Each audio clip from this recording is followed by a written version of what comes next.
Intrepid radio program with Scotty Roberts. Intelligent talk.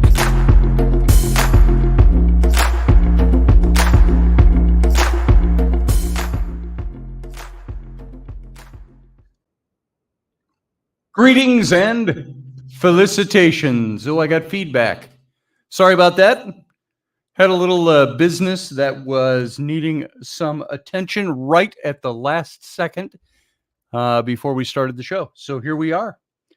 Had to settle some commotion with the dog and the cat and children upstairs. So thanks for waiting. Thanks for sitting there waiting for me. Don't like doing that. Sorry, radio audience. You would have had an earful of 3.5 minutes of radio silence. Well, 3 minutes and 51 seconds, I think, by the time I got back down here.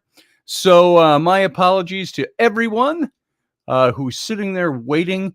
And Sean Strike said, see and hear nothing. Well, that's what was going on. Seeing and hearing nothing because I wasn't here. So we got the show header going. And we're here. Yeah, it's only 9:03. Yeah, sorry about that, Rudy Dog, and everybody listening.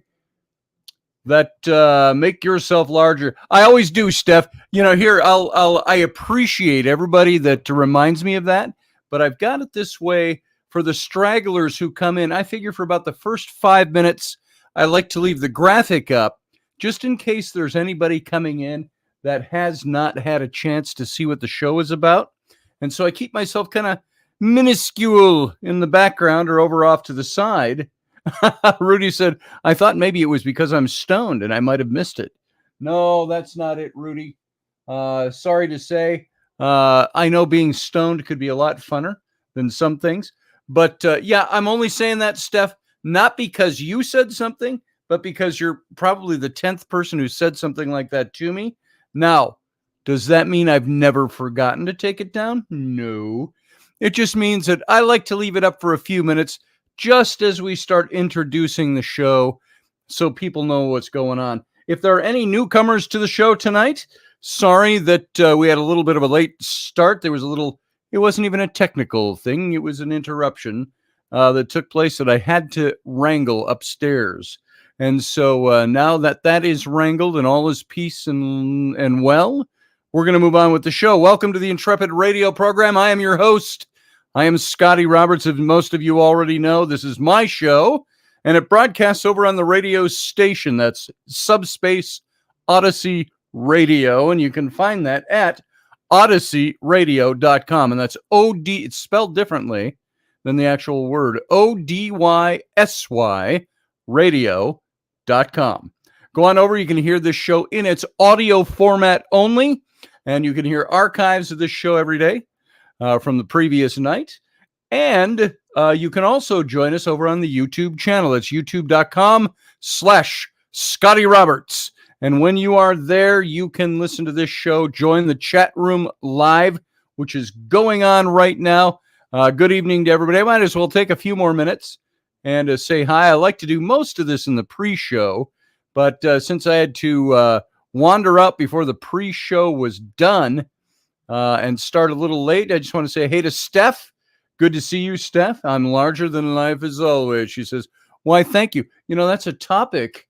I might as well introduce this that Wendy and I are going to be doing on the next Robertson. It's the working title is a cliche. Does size matter? And so we'll probably find something more clever to say than that for the title, but there it is. So yes, I am larger than life, at least on radio. And so thank you. We're all here because you're not all there. That's it. That's perfect. That's a perfect way to put it. Thank you, Steph.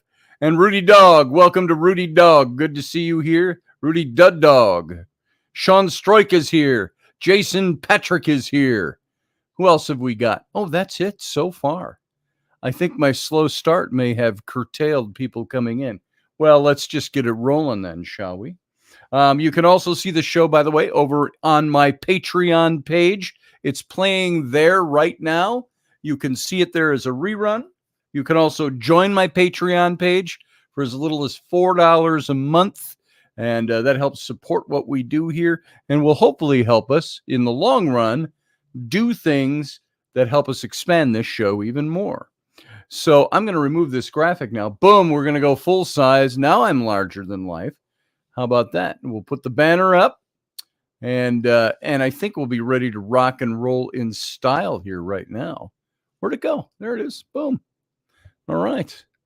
So to everybody who's here, welcome tonight. I appreciate your taking your time and you're coming in. And I just want to start by saying the topic for tonight is something that I've never really thought of in these terms until actually very recently. And speaking poetically, can that be almost better than speaking facts? Are you going to catch more attention? Are you going to get people that listen to you more? There, in polls and studies done, there are people out there that believe that rhyme makes something seem more honest. And I think there was a large percentage, over 80% of people out there polled, felt that rhyme leads them to believe that something is more true.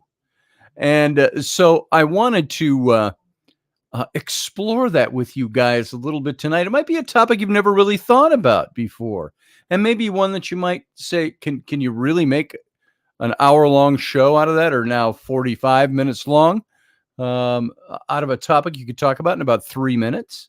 Well, I think that there's some things to look at, and there's some things to study. There is a song that I learned. It's from 1987 when it was written. I learned it when I was in the church, and by the way, when I say the church, people think capital T, the church. They think of the Roman Catholic Church. I'm just using the words the church as a generality for saying when I was in church, when I was involved in church work and ministry work, back when I was a youth pastor, there was a song that came out by one of my favorite Christian songwriter artists, and that's a man by the name of Michael Card. Now, you may have heard of Michael Card if you were into his kind of music. He had written some things that Amy Grant, frankly, in the Christian, before she delved over stepping across the line at other styles of music, she did music in the Christian world. Michael Card was an intelligent man. He was a teacher. He was somebody that really put a lot of meat into the lyrics that he wrote. And dirty limericks are pretty fun, says Steph. Yes, they can be, Miss Cuervo Queen. And and you know what? You remember them more too, don't you? You remember something that's rhyming. You remember something that has meter to it. If you remember, I read my last book here a couple of times over the months. The little book that's being published now, How to Be an Archaeologist. I wrote that in rhyme. I did that because I loved the cadence of it, and I thought that it would take the message of the story a lot further. Well, Michael Card wrote this little song that I love. I performed this with guitar back in church in the day, back when I was doing youth work. And the song says, "You and me, we use so very many clumsy words." Here, let's see if I can even do it in song. He says, "You and me, we use so very many clumsy words. The noise of what we often say is not worth being heard. When the Father's wisdom wanted to communicate his love, he spoke it in one final perfect word. He spoke the incarnation, and then so was born the Son. His final word was Jesus. He needed no other one. Spoke flesh and blood so he could bleed and make a way divine. And so was born the baby who would die to make it mine." And it's this very Christian song, obviously, but I love the intent of his words. He says, "And so the Father's fondest thought took on flesh and bone. He spoke the living, luminous word. At once his will was done. And so the transformation that in man had been unheard took place in God the Father as he spoke that final word. And then it goes into the refrain again. And there's a bridge that says, and so the light became alive and manna became man. Eternity stepped into time so we could understand. He spoke the incarnation, and then so was born the Son. His final word was Jesus. He needed no other one. Spoke flesh and blood so he could bleed and make a way divine. And so was born the baby who would die to make it mine. So this was his song. And you can see by his lyrics how he packed an awful lot of theological data into a song. And I like what he says in his opening lines. He says, you and me, we use so very many clumsy words. The noise of what we often say is not worth being heard. And I think this is what I want to get at a little bit with exploring rhyme and how rhyme can actually be something that speaks louder than straight language. And so let's dig into this just a little bit because I think you'll enjoy this. Remember when I read The Highwayman by Lorena McKennitt? Made it into a song, but it was by Alfred Noyes over 100 years ago. I believe he wrote that, or about 100 years ago. And how powerful the story was. That was the one of the highwaymen who robbed, and the redcoats came and tied his love up to the window, and she shot herself in front of the guards in order to warn him with her death. That poem, the power of the rhyme in that was really something, and I think really something to me. And it was a powerful thing that carried on. So poetic language as more truthful is kind of the theme I'm after tonight. Rhyming language can influence how people perceive information. Why do you think they did it on Sesame Street? Because kids would understand that. Professor Bauer says in the chat room, as a loquacious, cunning linguist, I approve of the contextual content. There you go. And so there's 4 points I want to bring out with this. Number 1 is that subtle language, the features of subtle language, can influence how we judge a statement's meaning. The subtlety of language. You ever notice that? The way we say things, how we say things? If you want to win people over, do you use bold, brash language? Sometimes you have to. Or if you're trying to negotiate with somebody, you use more subtle language. You try to win people by winning them over. Diplomacy, being diplomatic. Number 2, rhyming sentences are often judged as more accurate. And this is known as rhyme as reason effect. The rhyme as reason effect. And this is something that was looked into by a bunch of psychologists. And psychologists or psychiatrists, I can't remember. But they looked into this. They did, of course, studies to test this theory. And the rhyme as reason effect brought out that rhyming sentences are often judged by people as being more accurate. Number 3, rhymes appear to improve our ease of information processing, thereby increasing our perceptions of accuracy. So you catch that? The easier it is for information to be processed, the easier it is to retain that information. That's why I wrote the one book I did in poetic form or rhyming form. The 4th point is being aware of this effect can guard us against the influence of rhyming advertising slogans. Why do you think advertising slogans, a lot of them rhyme? Why do they have jingles? That was to get you to remember what they were trying to sell you. Hold the pickles, hold the lettuce. Special orders don't upset us. All we ask is that you let us serve it your way. That was a big old Burger King ad way back in the day when I was a kid. So the way we talk, the way we chatter, really seems to matter. If our words are a delight, people think that we might be right. So the more delightful your words, the more believable your words. Now, the problem with that is anybody who's trying to pull the wool over your eye could be a sweet speaker, and they could sweeten their words. They could put rhymes to their words. They could do whatever they want to try to sweeten the pot to draw you in. But you might shudder at that clumsy attempt at poetry I just gave you. But research really suggests that there's a good reason to include rhymes in everyday language. Do you do that much? Something like that or such? I use rhyming all the time just for fun.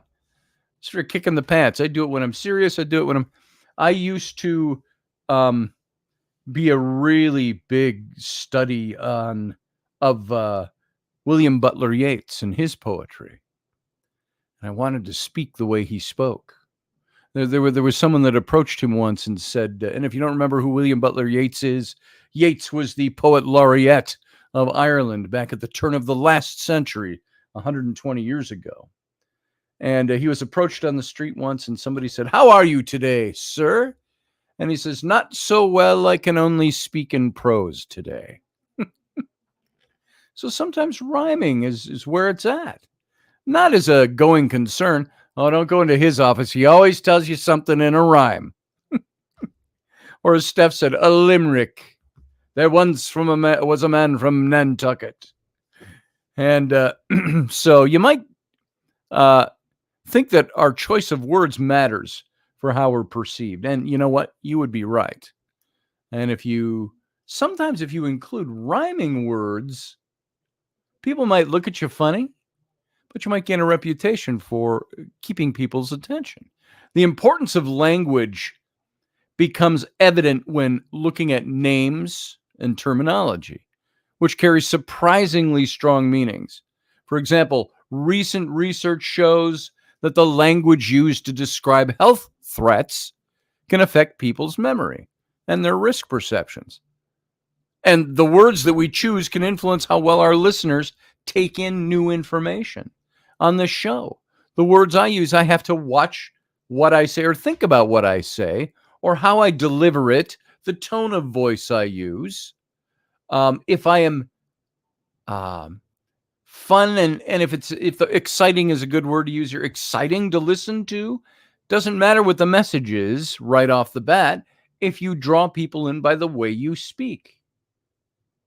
And then once they hear you speak, and you start using very appealing modes of communication, poetry being one of them, or at least rhyming words now and then, or the kind of words that say, I like to infuse a lot of Shakespeare into my common language. And I used to do that more when I wrote. When I would write little essays or posts for social media, I'm talking now 10, 11, 12 years ago, I used to rather fashion myself as a bit Shakespearean, only in modern language. I wanted to use my words to draw people in. Steph, you can finish that one. How's it go? How's it go again? I forgot. There once was a man from Wisconsin. So if anybody can make up a lyric for that or a limerick for that, let me know. So the use of figurative speech, metaphor, all of that kind of things, for example, can make abstract concepts easier to grasp. So sometimes our choice of words can even influence people's belief systems. And this is where poetic language plays an unexpected role. So this is what I was talking about. It's called the rhyme as reason effect. most people are going to agree that poetry is pretty. A lot of guys, the majority of guys out there, are going to have poetry. I never listen to this stuff. Some people deem it as something that is, it's too flowery, it's too romantic, it's whatever it might be. I don't talk that way. I know guys that said, I don't read poetry. And that's some of them if they even read at all. I know some people that won't read at all. They don't even read. And so I try to raise my kids to want to read. And my older daughters like to read. My son, Sam, he's a guy. When he was a boy, he didn't read all that much. Not his big thing. Now, on the other hand, my 3 younger kids, Flynn loves reading. I just saw that he bought himself the Lord of the Rings trilogy of books. The Lord of the Rings, the Fellowship of the Ring, the Two Towers, and the Rise of the King. He bought Tolkien's books, and he bought them in the little leather-bound set that goes in the little box and it sits on his shelf. They came back from Disney World, and he had brought one of those with him to read in his spare time. Now, Flynn is not a geeky kid. He's out there, and he's into a lot of stuff. He's into sports. He's into things, but he likes to read, too. And I love that. He likes to read. My 12-year-old daughter, on the other hand, Rowan, she just told us yesterday, I don't like to read. I don't read. Because I was suggesting a book for her. And she used to have us buy her books. I think she's got a bunch of books that she thought would be interesting that she doesn't read. I think reading expands our vocabularies. Reading, if you didn't know that, try that. Sit down and it's a long experiment, over the next 6 months, read 1 book a month. 1 book. Doesn't have to be long. Be a novel. Doesn't have to be anything, weird. Pick up a good novel, read it. I guarantee you at the end of the 6 months, your vocabulary is going to change a little bit because you're going to pick up not just language and words being used, but you're going to pick up turn of phrase. I picked up something, I don't know where it came from, but it was reading some Irish authors. But I picked up the phrase many, many, many years ago, the phrase, to be sure. It was something that I saw in a book that was used over and over again. Might have been the book Trinity by Leon Uris. But, and he was a dead man to be sure, Irish. And I don't know if that's a going saying in Ireland, but that particular turn of phrase was one of the things I picked up by reading. And so most people are going to agree. Poetry is nice to listen to. It's pretty. It's nice to read sometimes. Listening to rhyming song lyrics is fun. And reading a carefully penned poem can touch people's feelings. However, research suggests that rhymes aren't just aesthetically pleasing. When sentences include rhyming words, they're often judged as more truthful. And the surprising fact is called the rhyme as reason effect. Now, I want to look for something here. I'm wondering if I even have this. I've got a rather naughty poem that I wrote. Let's see if I even have it.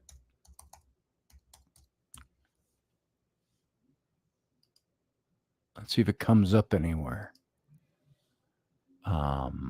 If I've got it, I don't know where it is.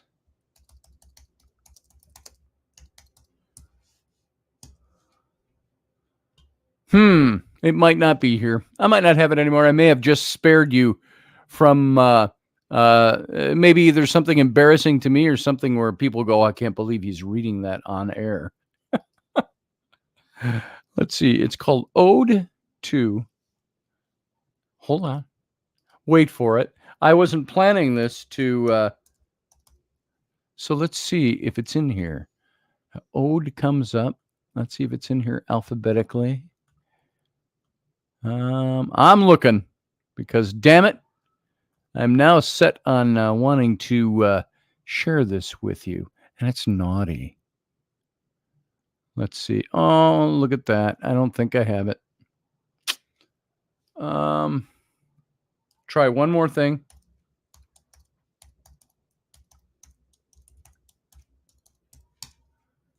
Nope. Okay, this is something I wrote when I was on the show with Rocky. And I must have it saved on another disc or something like that. But it's, if you will pardon me, this is how bad it is. It was raunchy, and hopefully nobody nastifies me because of this. You ready for this? You want to hear this? Just the title is all I remember. It was called Ode to Titties and Quim. Okay?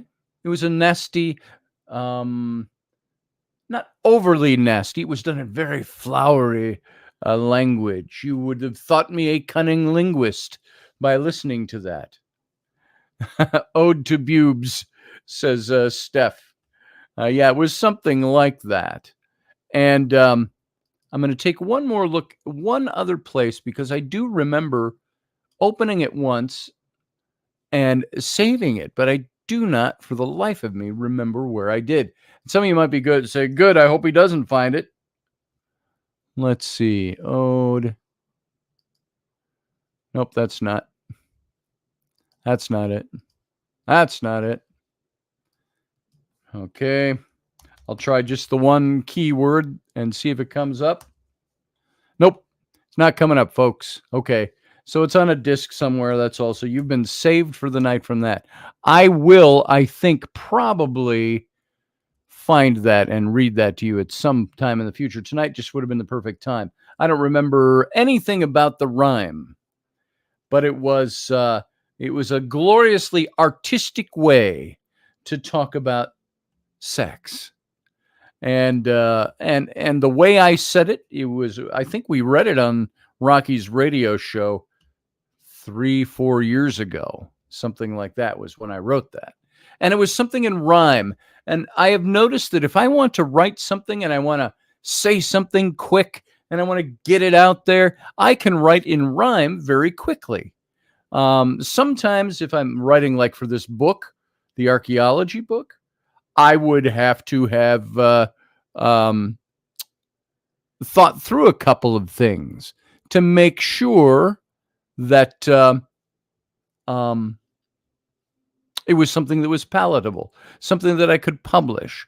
But let's see. Do I have it in here? I am curious. I wanted to call up for you something I've read in here before, and just to give you a couple of ideas. When I was writing this book, How to Be an Archaeologist, I could have written that straightforward, and I could have made it language that everybody could relate to. I could have said, well, to be an archaeologist, first, there's this story of this young boy, and he did this one day. This young boy went out to do this, and he found this pipe, and he wanted to find it. I could have told the story in that respect. And so instead, I start the story, and it's illustrated. And you've heard this before if you're a regular listener to the show. I just start the whole book with, you had no idea. You were just out to play, wading in the shallows of the river that day. When your bare toes dislodged it, broke it loose from the clay, a pipe carved in meerschaum, 100 years in the cray. Someone had lost it or tossed it away off the bridge in your town that spanned River Cray. The pipe sank to the bottom, and for the next 100 or so years lay quietly waiting for you to appear. The pipe's stem was broken, the bowl caked with muck. The hand-carved face was intact. What luck! A man with a bicorn hung over his brow looked you straight in the eyes and implored you somehow to take the first step on a path that would lead to the rest of your life and your life's work's creed. I'll go just a little further with this. With your riverbed fine tucked deep in your pocket, it was up to the town you sped like a rocket, where there on the corner of High Street and Crockett was a curious old shop where the keeper's old docket could surely tell all of the pipe in your pocket. So much to be learned, so much history discovered from an old ancient pipe that you found underwater. And what did the artist who took time to create, and what of the artist who took time to create it? What were his reasons? Why did he not date it? From whom was it made? For whom was it made? Why was it important? Could these questions be answered, or would they ever remain dormant? Carefully, delicately, you clean off the tarnish, add a new stem and light coat of varnish. Up on your bookshelf, you set up a display where it will stand and remain until that one day when the right time arrives to light it and smoke it. Only you will know when, and you will not postpone it. So, writing the story of this boy who becomes an archaeologist, I wrote this in rhyme to make the message not only palatable for everyone, palatable for children. Dads could read it even if they don't like poetry. Moms could read it and enjoy it. But to get the message across, that kids are going to remember those lines of rhyme. And so this is where the surprising fact called the rhyme is reason effect comes and plays a part. Early experiments on the rhyme is reason effect asked participants to judge the accuracy of rhyming statements. For example, woes unite foes, or bros before hoes. We've heard that one. They compared the rattlings to statements of the same meaning, which didn't include a rhyme. For example, woes unite enemies. Now, most participants rated the rhyming sequence as much more accurate. Woes unite foes. Against woes unite enemies. Now, maybe they're both true, but the first statement was one that most people found to be more accurate. Most participants rated it as more accurate. The follow-up research confirmed the findings and offered explanations for the surprising effect. It appears that the pleasing nature of rhyming language makes it easier to process and take in. Is this just a human mind thing? Is it an IQ level thing? I think people with very high IQs can enjoy poetry. So it appears that the pleasing nature of rhyming language makes it easier to process and take in. And this relative ease, or so-called processing fluency, makes the statements appear more truthful. It isn't just rhyming language that improves processing fluency. Related research shows that symmetric statements, for example, success is getting what you want. Happiness is wanting what you get. Those symmetric statements, those also increase people's perception of truthfulness. It's a perception of truthfulness, mind you. I'm not saying it makes their statement more truthful. The perception by people when this form of communication language is used makes it seem more palatable, therefore makes it seem more useful, makes it seem more truthful. Now, of course, using rhymes or other aesthetic language features to judge a statement's accuracy isn't necessarily a reliable strategy. The rhyme is reason effect can therefore be exploited, for example, by clever marketing firms when advertising their products. A study by a Norwegian research firm found that rhyming advertising slogans were perceived as more persuasive compared to their non-rhyming counterparts. So companies could therefore capitalize on these insights and use rhymes to tempt their customers into buying their products. Or it's like catchphrases. Can you hear me now? Y'all remember where that started? Can you hear me now? Everybody says that now, and everybody kind of chuckles when they say it. 10, 12 years after the fact. Can you hear me now? That was a Sprint ad for cell phone reach. Can you hear me now? Can you hear me now? Everybody says it. It's something that caught on. Back when I was a kid, Don't Squeeze the Charmin by Mr. Whipple. Anybody? Whipple. Anybody remember that? Niall says over in the chat room, well, rhyme was made a sort of psychological go-between, especially in the 19th and 20th centuries. Yes, it was. Bingo. It was a go-between. So using, how about songs, military songs? Back in the day, we're talking 18th century, 17th, 16th, 15th century. There were rhyming battle songs. Look at sea shanties. Heave away ho, heave away ho. Or going down to old Maui, me boys, going down to old Maui. We're homeward bound from the Arctic ground, rolling down to old Maui. And so sea shanties, singing songs for work. Companies could therefore capitalize on all these things to try to tempt people into buying their products. So using language to your advantage is the key point with this. A growing body of research highlights the importance of carefully chosen language to communicate successfully. Surprisingly, even subtle aesthetic features, such as a rhyming word here or there, or symmetric sentence structures, can sway people's judgment. So, who would have thought that poetic sentences appear more accurate? I liked the Scarlet Pimpernel. Remember that? Now, this isn't advertising; it's something, but it's stuck to my mind because it's poetry. Remember the Scarlet Pimpernel? He wrote a little poem. The Scarlet Pimpernel. If you don't look it up, Pimpernel. Look up the Scarlet Pimpernel. It was a story set during the French Revolution. An Englishman who was an aristocrat, kind of a, if you would, the superhero of his day. His costume during the day was like Clark Kent, a bumbling newspaper man who wrote good articles, or he wouldn't have a job.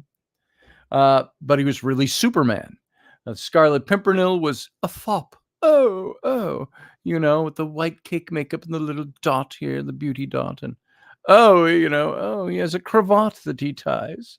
And he's an aristocrat. And that was his cover, for he was really a swordsman, and he was there to help rescue those who were being oppressed by the, whatever your politics on that might be when you think about it. He was trying to save the royal family and the royals from being beheaded by rescuing them and taking them to England. But he writes a poem as the fop about the Pimpernel, and he's trying to cover his tracks a bit. And he's with a bunch of these aristocrats, and he says, they seek him here, they seek him there. Those Frenchies seek him everywhere. Is he in heaven or is he in hell? The damned, elusive Pimpernel. And that was his poem. So he did that in the setting of his times. He wrote that, if you read the book, he did that to cover his tracks and to make people remember this fun little ditty that he had written and to draw their attention away from him actually being the Pimpernel. And so this is what we do. We can inflict some of these things. Many were capstan songs. You're right, Jason. Jody calls rhyme. Yes. We did that with the Highland Regiment. We would do shanty songs around the fire at public events. Great times, by the way. Niles says poetic structure appears more effective simply because it takes more work to make one word rhyme with another. Sometimes it does, sometimes it doesn't. For me, sometimes it feels good. It's natural. I just let it flow. Other times it doesn't. I've written songs. I've written many songs. And I wrote one for my daughters when they were 5, and they're now just about 32. The Man in the Moon. It says, Abby was talking to the man in the moon, who was a little bit more than a half of himself. She said, why are you hiding? Are you sad? Are you cold? She sat down and listened to his whisper on the breeze, as his face shined a light through the trees. Abby said brightly, "Here's my sister Bryn. She heard we were talking and wants to join in." Two little girls danced in the night in an ambient pool of the moon's sultry light. The chorus says, "Before you were born, I was old, I was gray, cold and lonely and longing for the day when someone would climb up and see the light in my face as I see light on my face as I shined on their place, and with eloquent grace they would talk to me, leave their reason behind. Come talk to me soon, I'm the man in the moon." And of course, it's different when you put it to music.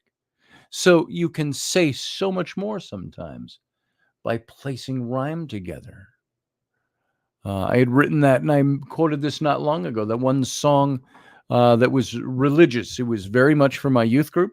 It was about living a life like a Christ-like life, meaning emulating what Christ wanted you to be as a believer. And the song started, it said,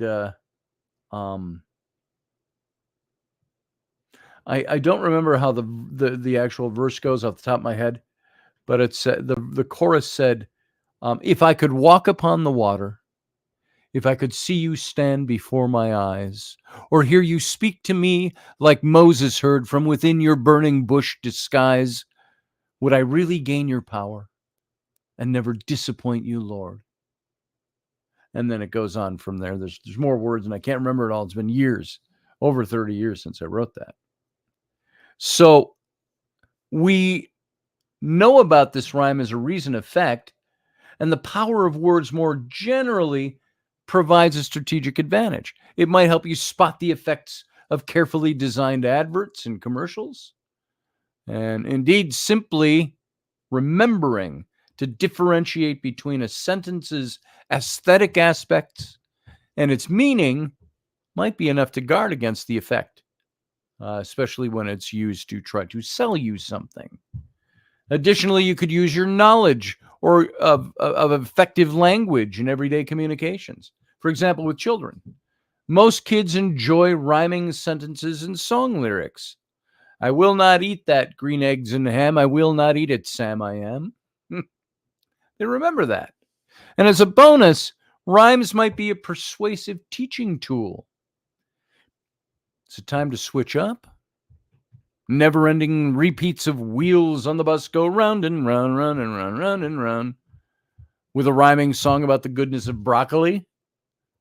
I don't know if I'd buy into that one, but if it's catchy enough, kitschy enough, it might catch on. Or how about this motivational tidy up song by UK children's musician Nick Cope? It's a favorite in Great Britain, called "Why Is the Sky Blue?" Now, I don't know it, or I'd sing it to you. But if you're from Great Britain, you might recognize that.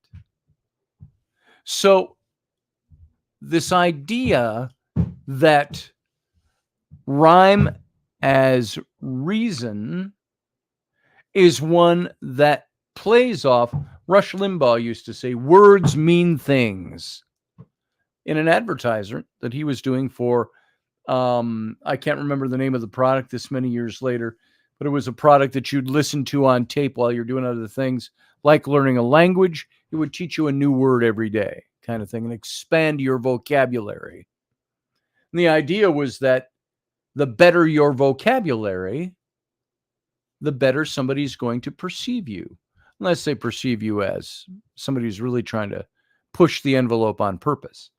I developed a healthy vocabulary just reading books when I was younger. And by the way, being an author and somebody who loves language, I hated reading until I was out of college before I ever started picking up books for fun. And then my own edification, sort of. Niall says, words are tools and that they have a particular purpose. I write lyrics about poetry, as I consider poetry foppish, but when put to music in a meaningful way, it's incredible. Isn't that the truth, Niall? You can write a poem about whatever given topic. Choose romance and think of some of the droopiest, idiotic love poems you've ever heard. But you put those to music, and you might have something that really takes on a whole different meaning. So music, and we've talked about music before and its applications. How can we use music to express words? That might be a whole nother topic for another time. Music to express our words. And there is, you remember in the Logos of time, it we talked about the great Logos. It was a Greek concept that what am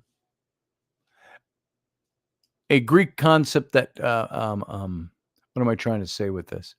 That spoke of the great beginnings of the universe, the Logos, the great Logos. But there's a Logos of our time. It's large language models as a creative force of humanity. This is a whole nother topic, but I wanted to hit this for just a minute. And I've got my notes on this that are exit full screen. There it is. And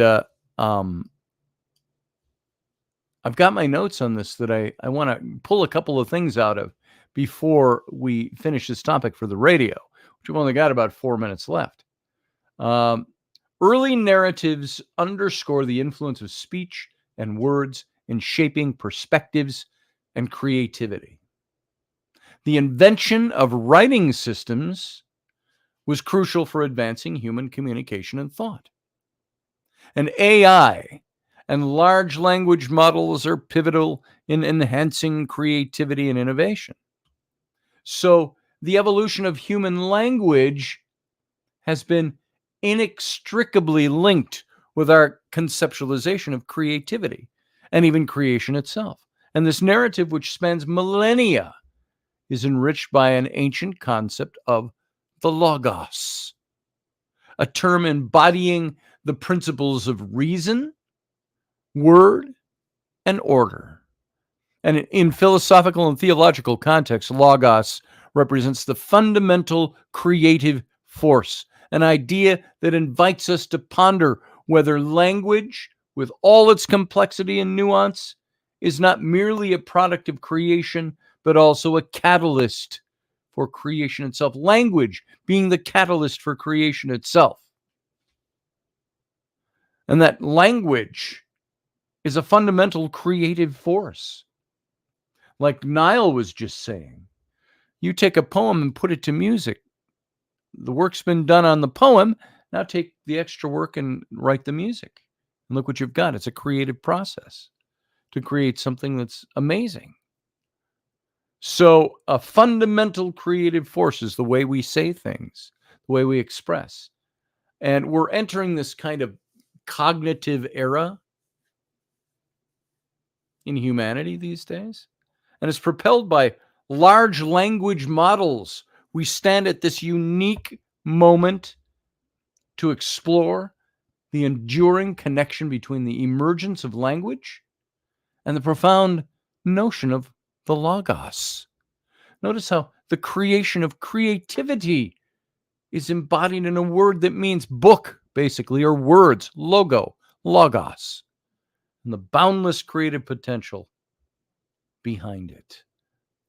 And with this, I have all the ancient origins of creation, language as the instillation of thought, written language as transformative milestone in human history, took root in Sumer, Akkad, southern Mesopotamia around 3500 to 3000 BCE. So you're looking at 5,000-ish years ago. And this early form of writing, known as cuneiform, involved creating distinctive marks in the wet clay. Before that, like I was talking last week or the week before about that documentary I saw about the cave, the ancient people who were not human, but were humanoid, probably part of our chain. had buried their dead in the cave, and they had made scratchings on the wall that had repetitive marks, which means they were expressing language. So this has been with us for a long time. And this is something to explore a little bit more when we have a little bit more time. And so there's a lot here that we should talk about when it comes to language, to poetry, to singing, to writing music. And we'll do that. But for now, guess what? Cave of Bones, that's it. Watched it. You got to tell me about that in the Captain's Cabin, your take on it, Niall. So everybody over on the radio, we got to go. We got to let you go. So come on over to the YouTube channel, youtube.com/Scotty Roberts, if you want to join us in the chat room for the Captain's Cabin. Live long and prosper. Join us every weeknight at 9 p.m. Central Standard Time, 10 p.m. Eastern. The Intrepid radio program, a Scotty Roberts Productions broadcast.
Hey folks, this is Scotty Roberts, and this is the Intrepid radio broadcast.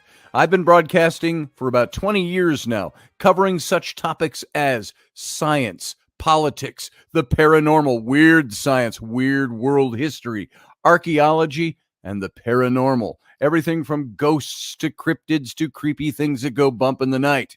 So every week I bring you 3 new episodes. Come and join my channel and also be a patron to this site. So see the details below, and we'll see you here.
Dave, I love you, brother.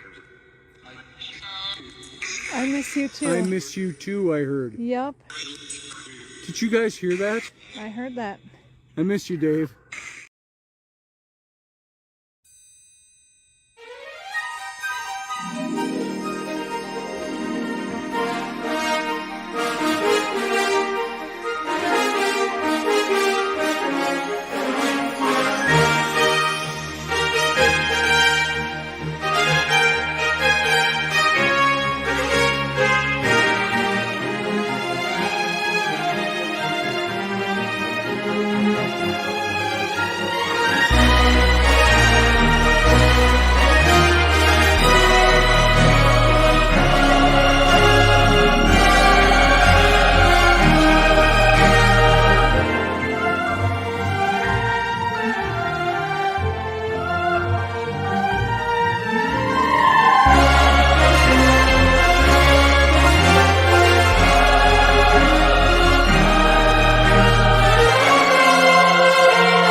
All right, folks, welcome to the Captain's Cabin. And yes, you are right. I see some of the discussion going on there. Rudy, the radio audience leaves us at 10:58 sharp. Our show lasts really, when you think about it, add it up, it's only 55 minutes. And it starts at 9:03, runs for 55 minutes, and we're out at 9:58. So we 2 minutes before the top of the hour, we're out, and it's now 3 minutes after the top of the hour. So we go about 5 minutes with the break before we get back into the captain's cabin. So here we are. He's outside using the resources. The resources. So there we go. Our radio show is over. It ended 5 minutes ago, a little bit more, and we're now into the captain's cabin. It might not be a long captain's cabin tonight because I've got some other things going on in the house that I might need to tend to. And it's holiday week, though. It was a fairly mellow day. How was your day today? How was your Christmases? This is the first show we've done since Christmas. And Wendy and I are going to be doing a Robertson, which was supposed to be yesterday. No, yes, today is Wednesday. Yesterday. My week's all cut up when we've got a Monday holiday. So didn't do a show Monday night because of Christmas night. And I thought, should I do one or not? And I thought, well, let's give it a break. And Tuesday, we were going to do Robertson. My day was screwed up, and I messed up my day yesterday, and I had all kinds of work for a client that I'd been saving from last week. So I got that done, and then so Wendy and I decided to reschedule. We're either doing it tomorrow. Wendy and I are doing it tomorrow, same time, 4 p.m. in the afternoon, 5 p.m. Eastern, or we're saving it till Tuesday. I can't remember what I decided with her, but I think we're on for tomorrow. So tomorrow, an odd day, because guess what? It's Christmas week. It's holiday week. So things aren't working as normally as normal. So tomorrow for Robertson at 4 p.m. Central Standard Time. Now, that'll be interesting because I've got to run my daughter to the doctor. But that's at 1:30. I should have 2.5 hours, should be enough time for what she has to have done. So a little pre-op. She's got to get her ears operated on again. You know, not major surgery. It's the whole tubes and ears. If those of you were parents or if you had them when you were a kid, she's now 12 and she's got to get that all replaced. So one of them fell out and was giving her a problem. So I say save it for Tuesday after holiday time, Scotty. Maybe that might be the thing to do, Barbie D. I'm not sure. I'll find out what Wendy would like to do. And I will defer to her wishes on that. We got Niall coming in. Hey, Niall, how you doing? Hey, man. How's Good it going? to see you. Great. Yourself. I'm not going to wish you a happy Christmas or a happy New Year because all right. I really can't stand all that stuff. Christmas is over. Yeah, thank God. You know, it's always a very stressful time of year for me. You know, Yeah. I think everyone is different. You know, I think people tend to think of this as a jolly time, and but I think as the years go by, we begin to realize that it's not really. Yeah, It's it can be an just awfully stressful time. it I can be like very stressful. I like to fall back. I talked about this the other day. I don't know if it was Sunday. I like to fall back on some tradition. I like some traditional holiday celebrations. It's okay for that.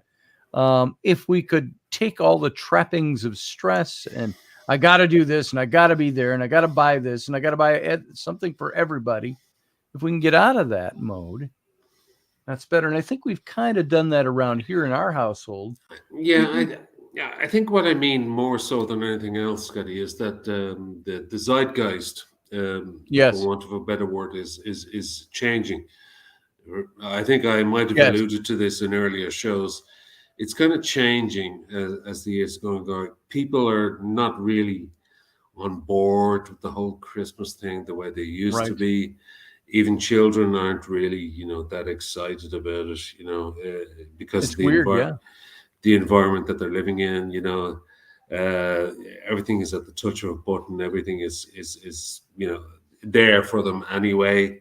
So Yes. this whole sense of being in awe of this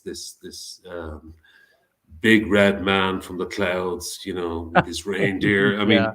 mean, for a lot of kids, I mean, you say that to a lot of kids now, even at 8, 9, 7, 8 I years think old, kids are a little they'll more sophisticated than that yeah, nowadays. they'll Yeah. laugh at you and say, "What are you talking about?" Yeah, So this whole idea is kind of old hat, and it's about. I tend to agree. I don't want to sound grouchy about it because grinchy or grouchy. Right. Uh, in that, I think it's about time it kind of changed. Really, Yeah. because first of all, um, when it comes to January, people used to be, or still are, got into so much debt that come January they're suicidal. So, Right. so what is the point in having a good time at Christmas and then being suicidal in January? Right. Right. And Hang on, Jason. ironically, suicidal rates in January are the highest of the year. So go figure. I don't think it doesn't take a genius to figure out that there is a connection there somewhere. Sure.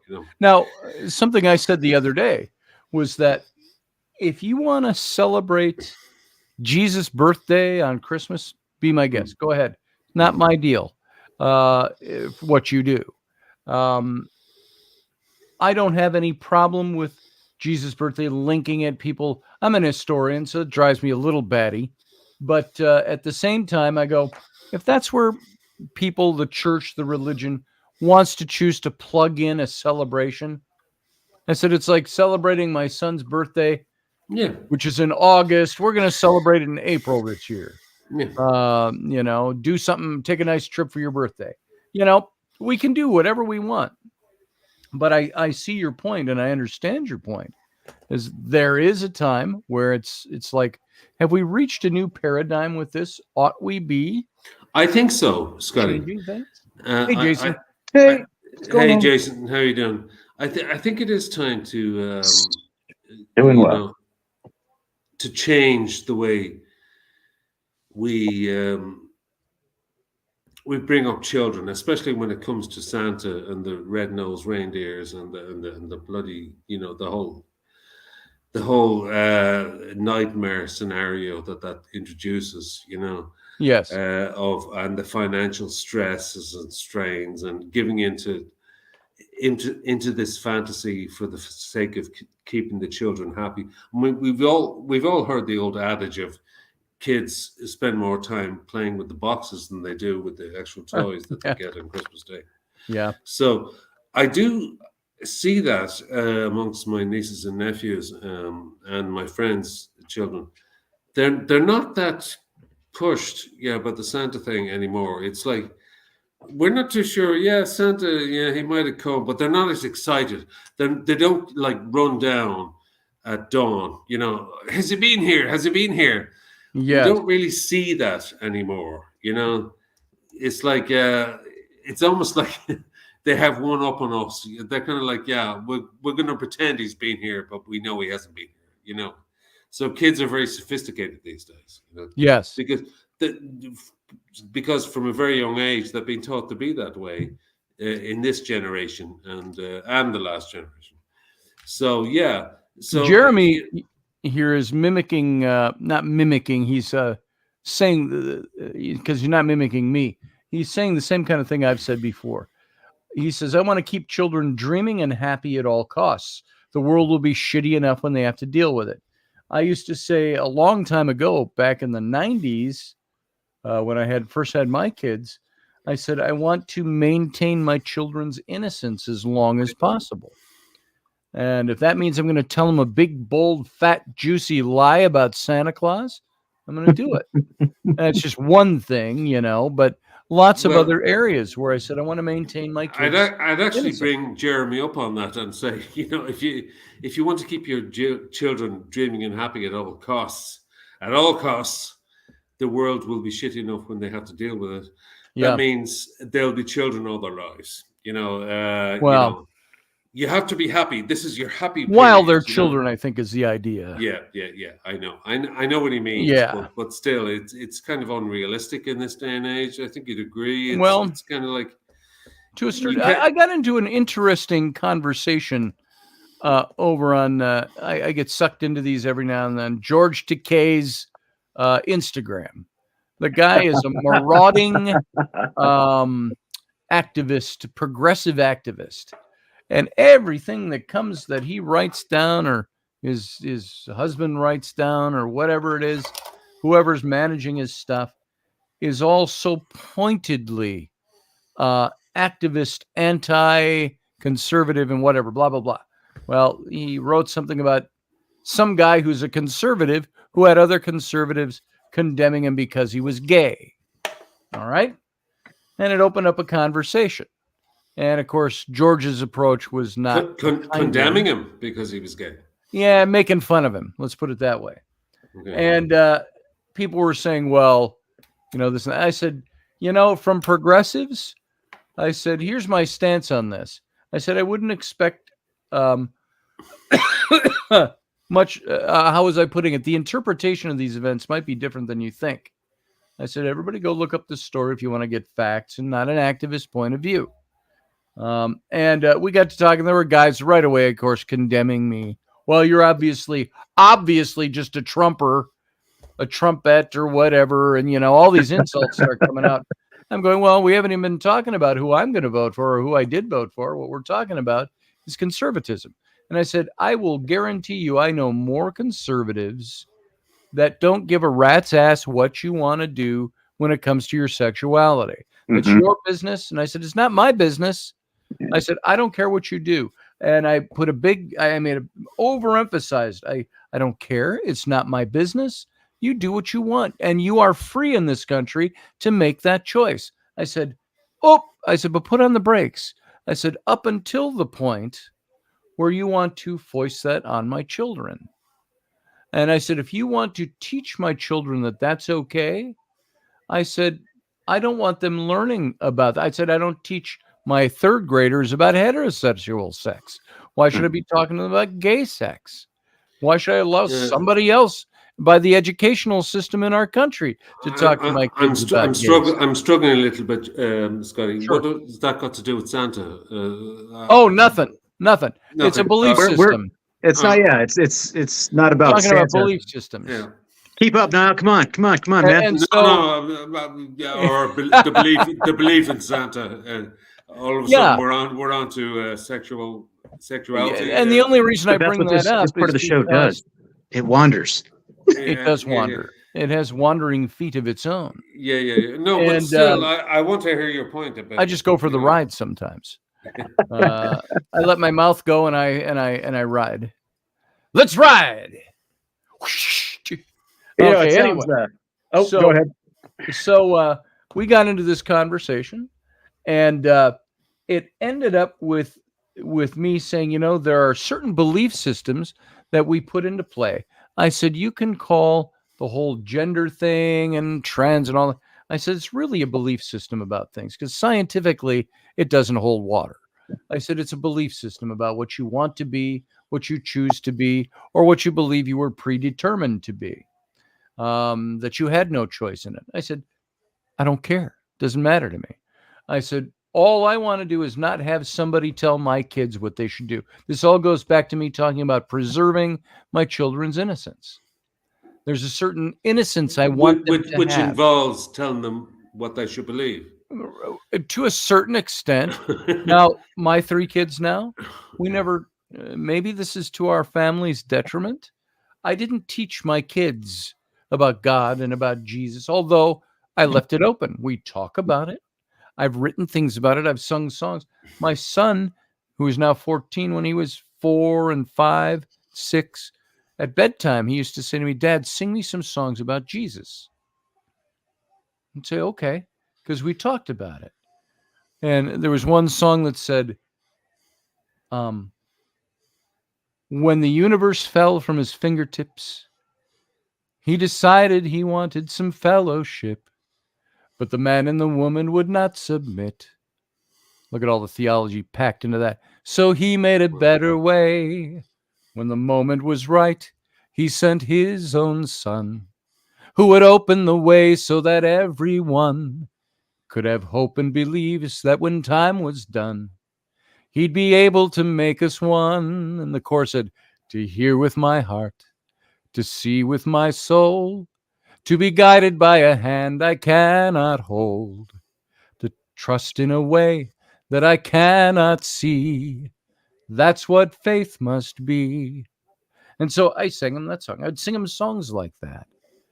And nothing deep and heady Wow. or anything like that. I'm very impressed. Yeah, I'm very impressed, Scotty. I mean, you've always been a very emotional man, you know, I am. and you've always been somebody I greatly admire for that attribute.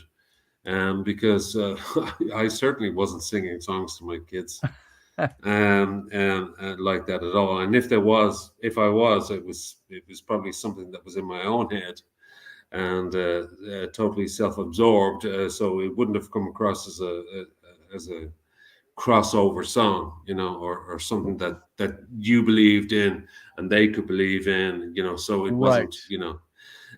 So it's something I've always admired about you. You're very, you seem to have your finger on the pulse. Well, I think I've always, I know you're conservative, and you know, Sure. you know, it's not my thing. But Yeah. on the other hand, you're also one of the most emotional and agreeable men I've ever met in my entire life. You know, and you know, it makes no difference really what your politics are or how you feel about things if you express them in certain ways. I look at That it makes this sense. way. How many times have we heard from comedians and things we've learned about comedians? The first time I heard anything about this was Peter Sellers, who played, I can rock. yes, It's he probably played the one of the Pink worst Panther. examples you could give. You know, a kind of Yes. a yeah. Well, they were interviewing him once, way back in the 80s, Mm. and he said, and it was really eye-opening. You didn't see much of this kind of thing up to this point. They're interviewing him. He's wearing a suit and tie, and they ask him some question about his childhood or where does he get his comedy. And he says, oh, and he kind of looks down and he says, my comedy comes from a very dark place. Yeah. He says, I was a very, very sad, very depressed little boy and young man. And he went on to talk about that a little bit, but that made a big impression on me. And I think the way I am with my kids, perhaps I would liken it to that. The thing we all understood was that most good comedians come from a very dark place. Now, I think with my kids and in the kinds of teaching I do and all of that, not necessarily a dark place, but it all comes from a place of passion that's down under the surface. I can sing a simple song like I just sang for you, to hear with my heart, to see with my soul, and so on. it can choke me up. And there's nothing superlatively theological about that song. The simplicity of it maybe is what it is. Yeah. It's the combination of lyric with music. Yes. It's certain turns of musical phrase. And also, that to me. it's slight contradiction. I mean this in a good way, a very good way. There's a slight contradiction there when it comes to you, Scotty, because of your stance on aspects of the world that surrounds us. The softness of your nature as a man is very rare. The softness of your emotions and how you express your emotions towards your children and how you express yourself I'm sometimes brutal to my children. Oh yeah, but it doesn't matter. You said something interesting that kind of sticks out to me a couple of times now, in sort of different Niall ways. Or me? Niall. But the rarity of these things, and I think maybe it might be, even if it's just a thought experiment on your part, or on all of our part, is it so much that it is rare, or is it because of our environs, which we surround ourselves, that something that isn't all that rare becomes rare? Because who we have surrounded ourselves with, the environments we choose to exist in terms of interpersonal relationships and all of that. Like Scotty was saying earlier, he can name off, more conservative people who don't care about anybody's sexuality or anything like that, Right. than you can shake a stick at.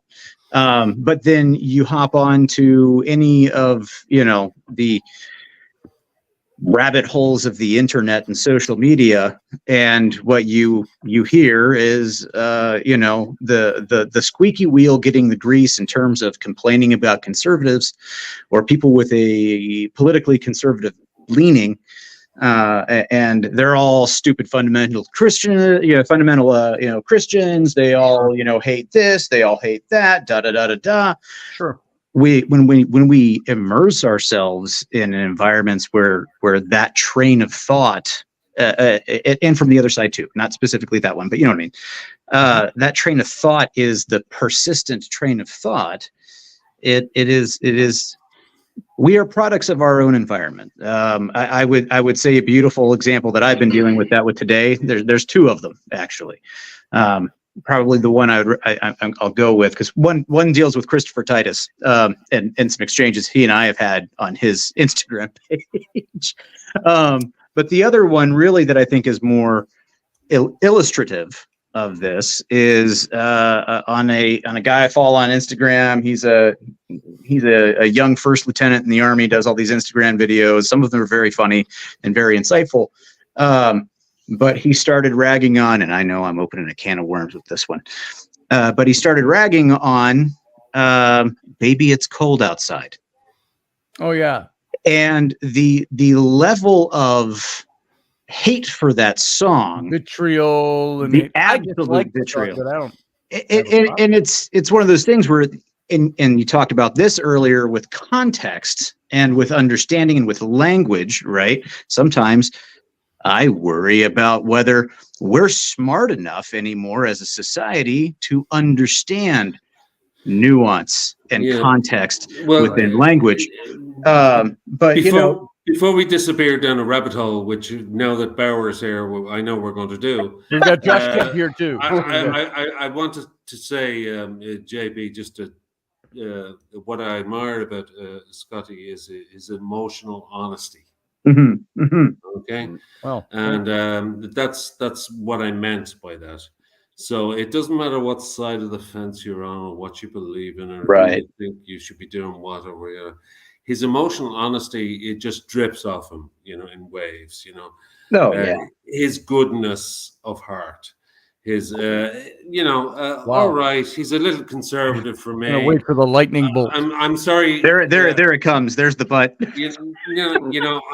I'm sorry about talking about you like you're not in the room, Scotty. No, that's okay. But go ahead. Keep going.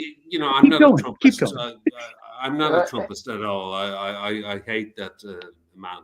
To well, death. well, But it's I will say that what I love about Scotty far outweighs his political leanings. You know, um, he's one of these rare males who wears his heart literally on his sleeve. And I'll say this to everybody here: he wears his heart literally on his sleeve. He is the most emotionally engaging man I've probably ever spoken to. And I've spoken to quite a few emotionally engaging men. Um, and the difference, he has something which I don't have, you know, and I will freely admit it. I don't have that emotional universality that, even though Scotty, you're conservative, you have an emotional aspect to you which is kind of universal. And the way you treat your children, and you treat your wife and your family, and the way you speak, and those little rhymes, you know, I aspire to do some of those things with my art and my lyrics and stuff like that. I sometimes feel, you know, I come on the show and I feel like, you know, I might as well just give it up, because this guy's got it all figured out, you know. And I'm talking about you, Scotty. So that's how much I admire Scotty. So I'm not sure whether that answers your question, JP. I had a minister friend of mine once that said, Scotty, sometimes you got to shut up and take, he said, showing grace to somebody is also listening to what they have to say and accepting it. He says, people have this faux modesty. Oh no, please stop, Niles, stop. No. He says, sometimes you just have to have the grace to let people talk and say, I've never things seen that you that. might be in. It makes me a little uncomfortable. Scotty. What's that? I've never seen that in you. As a matter of fact, I think, you know, to kind of connect both JP and Niles' comment there, I think you're the most liberal conservative I've met in a long time. Very well could be. You know, Niall, well I wanted to pose something else to you here. Just again, thought exercise. You know, clearly you're a deep thinker, and you're a very intelligent guy. Sometimes this is true. It's not that we aren't something. Sometimes it's we haven't learned, or we haven't taught ourselves to be something. Yeah. It's like a muscle.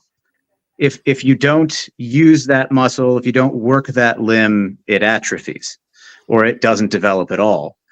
And so maybe it's not so much you're not that. Maybe it's you just need to, you know, pick up the 5-pound hand weight and then move up to the 10-pound. It's not even a need, JP. It's like that old saying, you know, about love. You know, it's like love and respect. It's like we can like and respect people for their intelligence and their kindness, so on and so forth. But we love them for their flaws.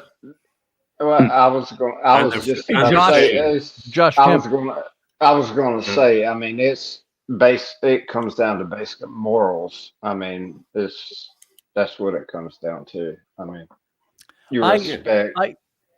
I tend to hear stuff like that gets said about me, and I say, oh, but you don't know the dark side.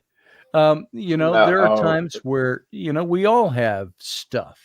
We can be a good person and try to be a good person, emulate being a good person, a good parent, there are days where I talk about my kids on the show and the things I do. And there are days I have bombastic exchanges with my children, and I sit in the quiet later and I go, God, I really fucked up there. And I am not. And sometimes when I talk about certain things, I wait for the bolt of lightning to hit me. You know, it's like, oh, that's not what you are. That's not what you do. Did you tell somebody about that? You know, maybe that's the guilt factor. Which is interesting because there's obviously a guilt factor there.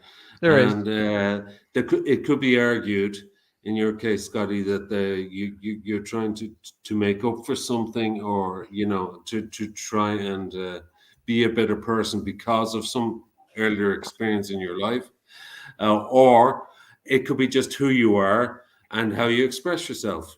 Only you could answer that, but it does. It does bring many interesting things into play.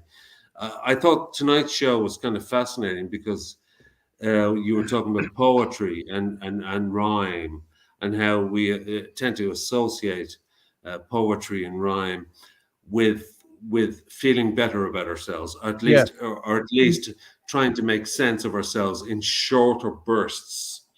That's why I like lyrics and music. Robert will agree with this. That's why I'm a big fan of music. He knows I'm a big fan of music, because especially good, there's nothing like a good lyric, There's Right. like,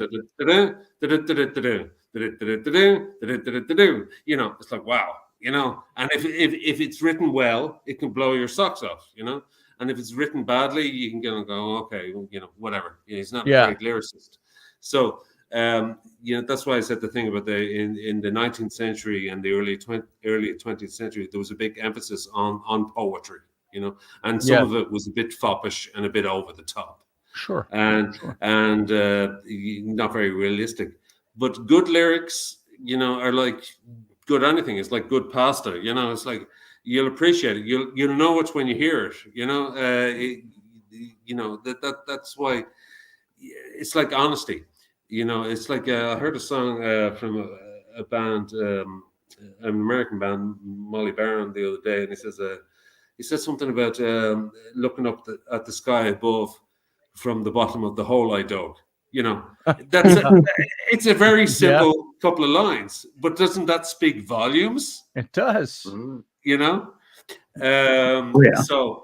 anyway. Thanks, JP. I'm not sure whether I said anything that made sense to you. Well, I'll throw in my additional observation. I just wanted you to think about some things. That's really more than anything, because I like I said, you're a deep thinking individual, you're an intelligent individual, and there was some self-criticalness there when you were talking about Scotty, and you mentioned, I don't have that. I'm not that. And it's like, well, we all have the capacity for it. Sometimes we just but it have to train it. It doesn't mean that we're all equal, because there's things that I admire about Scotty that I don't have myself. There's things that I might admire about you, JP, or Robert, or Josh. I could say I don't have that aspect of myself. Otherwise, we'd all be wandering around agreeing with each other all the time, and saying, "Oh, you're are great. Those things that we You're learn? great too." Do you think those are things that we just learn? And of course, we all learn things because of our environment, things we grew up with, the things we have experienced, and we learn to do things a certain way, or talk a certain way, or act a certain way. Or how much is driven by the kind of personality we have, as opposed to just learning things, or is the learning things that affects us within the wheelhouse of our personality? I think a certain amount of self-deprecation is valuable. Otherwise, we just lose track, especially in this day and age. We lose track of ourselves and our ego, because we are egocentric beings.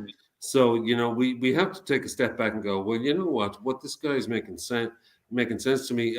I don't have what he has, but that doesn't make me a worse person than he is. I guess it's another form of humility, for want of a better word, even though I'm not a particularly humble person. I tend to react rather than step back and think about things and go, maybe that person has a point. I tend to go straight in there. But that's a behavior that can be modified, and you can learn to be a less reactive person and learn to take a step back. There's a lot of stuff in there that there's a lot of stuff in there that in the bigger picture of that is certainly nature, but there's a lot of stuff that very much is the nurture or the environment aspect of it. and things can be taught. You can be taught to think. You can teach yourself how to be a more objective thinker. You can teach yourself how to be more able to think empathetically or sympathetically with things. A lot of times it comes down to just trying and then continuing with it. I don't know if y'all have listened to Professor there, his Informatica, but Every now and then. We have the professor's plant. I see. No, I'm kidding. And did you know you can buy his book at? Yes. Well, no, just. No, go ahead, Josh. We're just forgive my humor. Yeah, I'm sorry that the threesome you guys were having earlier didn't get to go to the room, but I'd like to hear what Josh has got. Yeah. Me too. We were just making fun of Professor while you were talking. Sorry. I know we all hear that. But it opened my eyes to a lot of things. So I mean, what y'all was just talking about. Mm-hmm. I mean, he has a way of doing that. That's something I like about the professor. Is I like to listen to him. Robert is a very, very articulate man. Yes. You know? Articulation. He forms his vowels very well, and that is extremely important. Well, and he's got a voice for it. Let's not forget that one. And he has that radio voice as well. Yes. You know? Yes. So he's got everything going for him. You know. Jeremy Hansen just hit the nail on the head. I was going to say something like this. He says, "Yes, Informatica is very good. However, I have to listen twice to absorb it." I was going to say, Professor Bauer, I love listening to him. It's hard having a conversation with him, though. I've got to. Okay, Prof. Let's go back about 4 minutes ago. You said this, and then 8 minutes ago you said that. Let's reconcile those two things before we move on from there. And I have to cut him off to get there because he's on a roll. I agree. And that's good. All your information is great. It's great information, but it tends to be. It all. And then, hang on. What did you just say? You know? It's a little bit being on the end of an MG42 on the receiving end. There you go. 800 rounds a minute. Yeah. Professor Bauer is you have guilty as charged. Amazing information, but it's like it's all strung together. You go, now this thing that I started to answer your question on, that leads me to think about this, but then you have to go all the way back here to get this first and understand this so we can build the foundation to understanding why we should even question the first thing that is the first question that came up for the thing I was talking about. Yeah. It was and the wrong question. And you're like, what? Then you go down that hole that Yes. you start talking about. So it's like, what the hell? No, I am guilty as charged and flattered as hell. And I love it. I love your presentation, but that's sometimes if you notice as well as you do, Prof. I stop what you're saying sometimes because I want to go, okay, let's have everybody. I want everybody to get that point. Let's hammer that home. And well, you know, the thing is, and I appreciate all of your indulgence, all the patience that you guys show when hell yeah, the button is pushed. But unfortunately for me, and you guys are just, target practice. Thanks very much. It rolls through my mind in that shotgun fashion because they, as you said, Niall, I try to be I'm an extremely verbose person. Yes. I love words like Scotty. I mean, Scotty and we got the same gene going on there. The path that I'm on with this Informatica and doing this artificial intelligence, this next wave of technology, the future as it unfolds with all these incredible things. I mean, it's a target rich environment of shit that is individual yet collective. So when I go down, and I'm not trying to justify it, I'm not giving an excuse. No, when I take all these different paths around trying to get back to the original rabbit hole, it's all connected. That's why I call it the nexus. But it's only connected in my mind. So you guys grace me the opportunity to let it out, and then and then I sit back and go, how'd that go? And then and that, ladies and gentlemen, is an introduction to how a lot of us ADHDers think, because everything connects to everything all at once. Everything is right. Josh, you were going to say something? It all depends on how wide the arc is, He just spreads the seeds. Yes. You are a seed spreader, Professor. So we've heard. Oh, here you go. Here's the title of your next book. Oh, I missed it. There it is. He's reading String Theory, a redefinition by Professor Bauer. Or maybe it should be Strung Theory. Strung Theory. Oh, there you go. Hanging by the ledge. Or it could be Hung Theory. Oh, well, yeah. And there was a comment earlier made about, as you progress, you grow more, you start getting more information, right? And essentially your data set that you use to navigate reality, because that's how we function, and that's how simple it is.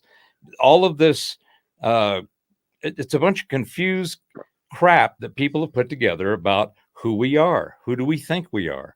Who do other people think we are? And all of that is a construct mostly of the nurture, in my opinion, right now, because everybody's inundated with it. But the nature is the actual essence of the self, of who you are as an individual. So, JP, when you were going on earlier about the whole, said that go on, and you got to admit, you did get your time tonight. I feel like this is not going to be an equitable distribution of time. Yes. You're feeling that, huh? Well, it depends on how many times you get interrupted. But my point is that all of what you guys were talking about, in my opinion, is the thing that people don't do enough of, that is the most critical and important thing that they can do for themselves. And that's self-examination. Mm-hmm. A self-examined life is the one worth living. It's the one where the exploration, discovery, all of the incredible experiences, the understandings you get from those, the knowledge that comes after that, and then the wisdom after you've done a shitload of them. That, if you're not self-examining yourself, why do you think the way you do? Why do you believe what you do? Why do you follow what you do? What colors do you like? What sounds do you like? And all of the opposites of those things, and all the other things that go into the experience we have as our frequency stamp having this physical experience. Yes. Because that and I'm just going to interject this because it is tied, but this whole AI thing, I've been going in and poking on physicists and technologists on the topics of quantum fields and artificial intelligence and general intelligence and all this shit. And there's just really simple, fundamental things that nobody's talking about. They've gotten it all. They're all up in the clouds here in this cacophonous chaos and conversation of crap. It's just a big mess, and they're not looking at what the hell they're based on. And all of it is missing the fundamentals of nature, the way things are, the way things work. And it starts with, how do we work? How do our minds work? How do we think about who we are? What are the filters that we use to help figure out who the fuck we are? And like you said, artificial. It's artificial. Yeah. There's nothing. Robert, you sound like a big fan of Terence McKenna. Would I be right? Oh, I very much enjoyed McKenna and the stuff he did with Sheldrake and Abraham back in the 90s. If you haven't seen the trilogues, Sheldrake was a pothead. Oh, but he was good. Sheldrake, Terence McKenna, and Ralph Abraham. What was the second one? Trilogues? It's the trilogues is the series that they did. And they just sit down and have these conversations. And Ralph Abraham's a mathematician, a physicist. McKenna is a plant dude. Sheldrake is a biologist. And Yeah, these sit down and talk about all the stuff that you can imagine that you would expect with Terence McKenna. Incredible. And for some reason, it would all kind of meet in the middle and make some kind of distorted sense. And I love McKenna. God rest his soul. Or I shouldn't. He didn't believe in God, I presume. But I always harbour back to his late '80s interview he did on UFOs, which is a classic, with a guy called Mishlove, I think. Which is a fantastic interview about UFOs. He's a great philosopher, and but also a great believer in science. He wasn't just a weed head, which he was, But he was not all. But also he kind of combined science and materialism and the ego and nature. As you mentioned, Robert, nature and the planet and the linguistic system of the planet and the song of the seas and all this kind of stuff. It sounds very, very, very cheesy and cliche unless you're singing a folk song. But, it all made sense the way he put all these stuff together. He also believed in free love and, all this kind of stuff. Yeah, some of it is like, oh, yeah, whatever. But I always liked his way of kind of trying to combine science and what he used to refer to as the culture crisis. As far as I'm concerned, we've always had a culture crisis. I think as long as we've been alive, we've had a culture crisis. But in the 80s, probably a fair statement, and 90s, we lost Josh. No. In the 80s and 90s, he had this, Josh, thanks for coming in.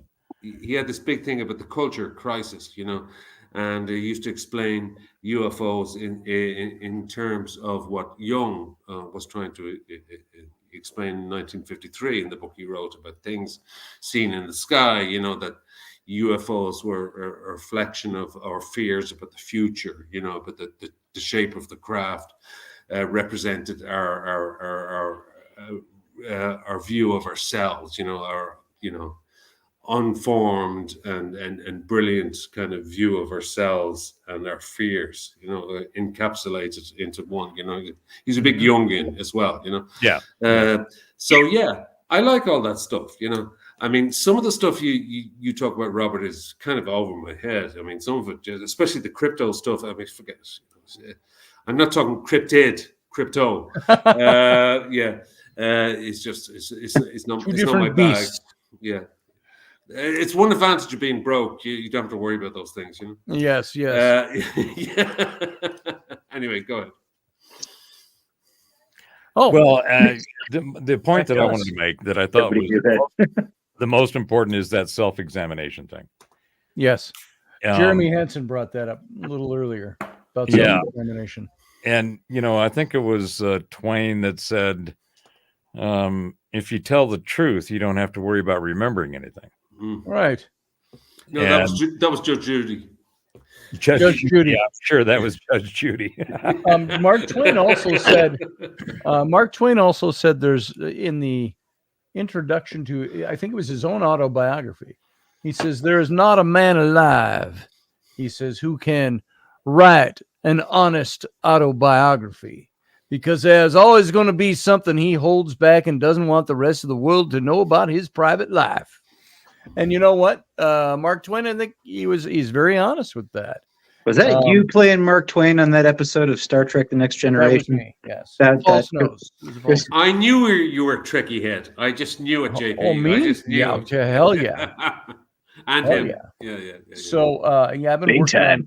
on Trekkie coffee bags for a company right now that licensed them. So Nice. Just finished one up today. So Captain Kirk's Captain's Choice medium brew. So wouldn't it be? I was just thinking when you said that, the first thing came to my mind was Captain Crunch, and then you said brew, and then I said Captain Crunch coffee. Now that might be good.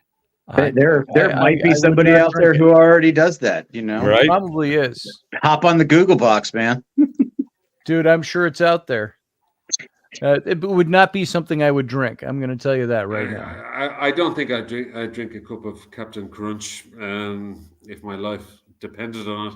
It sounds like something you drink a cup of Crunch. It sounds like something you could give a child. Here, have your Captain Crunch drink. Yeah, shut up and drink your Captain Crunch with caffeine. Yeah. That's like, to me, it's akin to crumble cookies, making a cinnamon sugar or the cinnamon and brown sugar Pop-Tart cookie. Of all of the flavors you could have chosen to make a cookie from the Pop-Tart repertoire, you chose that one. You chose that one. You know, Why? I felt really old the other day because I walked into a cup, and I hate going into coffee shops because they're all surrounded by men and, you know, with beards like me, and sure, they look like 19th century cricket players, you know, with waistcoats, and they say, "What would you like?" Oh, waistcoats. Do you want to like it? And fedoras. You know, Here we go. Do you want to, and I'm like, "Can I have a coffee?" You know, it's impossible to ask for coffee, and they're like, "What flavor?" A coffee flavored flavor. Coffee flavored. Yeah, exactly. And that's kind of intimidating because you can't walk into a coffee shop and this, honestly, I was terrified. I had to ask the person I was with, "What do I ask for?" You know, there's a fucking menu, you know, of flavors, and you know. Well, you know, Niall, I still don't know what a coffee flavored coffee is. You know, I think it's a latte. Here's latte has milk. Here's an observation. I remember when I was, you know, growing up in the 70s and 80s, and you went to a bar, we had beer or vodka or tequila or bourbon or whiskey or something. And then in the 80s, there was this foo-foo drink fad that started. And you started getting all these mixed things with different colors and flavors and shit, especially if you went to the islands. And then in the 90s, they started getting even more crazy, and the things started getting lit on fire more often. And all this, you know, shots and beer and shit. And I'm going, no, what are you wasting both of those for? That's not a treat. That's not, you know, not, it can't be good. I don't know. There have been a lot of mixed drinks throughout probably the centuries. If you get down to it, I mean, I'm just trying to. Manhattan is not a new thing. That's very good and tasty. What is it? Oh, well, that's a honey mead mixed with a little wheat. Oh, nice. Yeah, I'm talking about I'm trying to make the analogy to the coffee shops that Niall's talking about, because, you know, we didn't have the places where you got coffee when I was growing up was like Denny's or Winchell's Donuts. Oh, sure. Yeah. You know, at the Monkey Ward. Then there was the rise of the coffee shop thing. We weren't as sophisticated with coffee back then. Got it. Right. So now, if I go to a bar or I go to get a coffee, whatever it is, I just ask for it straight. I don't want any foo-foo. I don't fruit. Yep. No fruit. Flag. And I don't pour crazy shit into either my beer or my scotch. And that's all I want, because all the rest of the stuff, some of it, I mean, is amazing. And it's like, you can't believe what you're drinking. And the next thing you know, you're shit-faced. Those are the ones you got to watch out for. Yeah, but so now I'm starting to see there might be a history, a backstory to why the professor does not like the foo-foo drinks, quote unquote. Well, especially gold in it, as in Goldschlager. But so today, when if I go to a coffee shop, I just Starbucks or, you know, one of the outfits and the outlets, I just say, I just want a coffee. There it is, Kalina. Great coffee.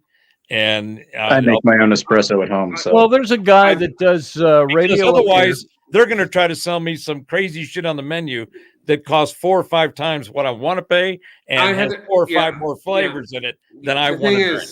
The thing is, Robert, Yeah, I tried that. I just want a coffee, and they'd say, "What kind of coffee?" I just want a coffee. I just want a cup of coffee. And Cup of it's very coffee. frustrating. But I want to go back to a point that Would you you said like a earlier on. grande or Yeah, a yeah. supremo? Or super Venti. latte, Vente.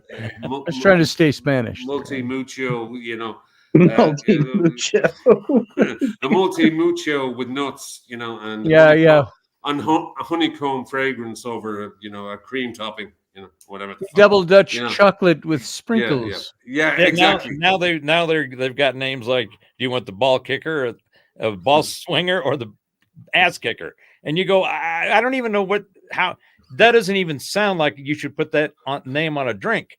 If it's a drink, it can't be good for either one of them. No. Well, imagine I went in to buy a donut at what used to be the donut shop. And much to my chagrin, after I placed my order, found out it was a brothel because I ordered the double Dutch chocolate with sprinkles. But anyway, by the way, I threw up the art. There's the Star Trek coffee bag, the first one, on the press, and Pop Culture Coffee. I developed a whole cooler logo than that, but that's what they wanted, something simple. So there you are. There's Captain Kirk and all the junk. I had to design all this junk for the bag, and that's the bag and its layout. It gets printed and folded and glued together. Since I was talking about it, there it is. Very nice. Very nice. Thank you. Very Oh, nice. very nice. Very nice. So, and there was a guy up here that had a local radio show, talk radio. But that's not where he started. He got his start with the Minneapolis Star Tribune newspaper 40 years ago or more. Joe Souchere, if you've ever heard of him. And he coined this thing when he started doing his radio show called Garage Logic. He said, I liken everything to working out in the garage. Life is like a garage. There's garage logic. And he did political commentary, of course, and all that, and commentary on many other things. But he said, so I went to the coffee shop, much like Niall. To the coffee shop. He says, yeah, I need a cup of coffee. Well, like Niall experienced, well, what do you want? What kind of coffee? And they started going through the retina. They pointed the menu board. Those are all the things you can have. He says, I just want a lousy cup of coffee. And so that's what he called. He referred to it as a lousy cup of coffee. I just want a lousy cup of coffee. And there is maybe it's a cliche. Robert alluded to this earlier on. But do you remember in all the Hollywood movies and stuff, and you walk into the diner in any small town in the States or in the city or whatever, and you sit at the counter, right? Mm-hmm. And the girl says, you want a cup of coffee? Yeah, I want a cup of coffee. And, it's almost, they come down with the black, jar, whatever. Oh, those they had porcelain mugs. Yeah. Porcelain. Remember those thick porcelain mugs? Yeah. Yep. No, there was nobody asking. Listen, can I have cream with that? Can I have sugar with that? It was like, can I have a cup of coffee? And that was in all the Hollywood movies. And it was America was the penultimate example of cup of coffee is a cup of coffee. It's like you walk into a diner, you sit at the front of the diner, you sit at the bar, for want of a better word, and you ask for a cup of coffee, and you get a cup of coffee. So that used to be, maybe it was never like that in the States. Maybe that's a total cliche. No. That's exactly. In fact, have you seen Dirty Harry? When he walks into the restaurant and she just gives him the cup of coffee and then keeps pouring the sugar in, pouring the sugar in, and she's like, looking around. But that is not cliche. That's how I grew up. Going to sugar in your coffee? Yeah, I did actually. I did. Well, at first I did cream, and then I had to add sugar. But then I discovered honey and went, oh. I use honey. If I want to sweeten my coffee, I use honey. I've gotten more over 40 years used to drinking coffee black, but I don't drink it black. I usually put a little tiny bit of vanilla creamer in it. Yeah. Boom. And I put that in. Or I put in whole milk and a little tiny bit of sugar or sweetener. Like I like a American- light roast for the caffeine jolt because light roast coffees have more caffeine. More caffeine. There's a science to it, and heavy cream because a little bit goes a long way with it. Yes. Actually, you look just like a character, JP, from a movie I want to mention, Angel Heart. There's with Mickey Rourke and Robert. Oh, De yeah. Niro. Yeah. Alan Parker film, and they were all dressed like you with the hat and the waistcoats and stuff. But there's one famous scene where Mickey Rourke is sitting in the diner and he's just one cup after another of black coffee and cigarettes, black coffee and cigarettes. Oh, and the that girl was would just top man. him I up, used top to him love up, top getting him up up, and top him up. And coffee there was no, and there was no menu about coffee. It was just black coffee. It was not black coffee, and coffee was coffee. When men were men. I tell you what, back in the day, Here's when I actually started paying more attention to my coffee. And then I started paying even more attention when I dated a gal who opened a coffee shop. Of necessity. Right. Yeah. Osmosis. I started, yeah, exactly. I started paying a lot more attention to my coffee and figuring out what I liked and what I enjoyed. Well, after you kind of the had third to. or fourth time, you where had to.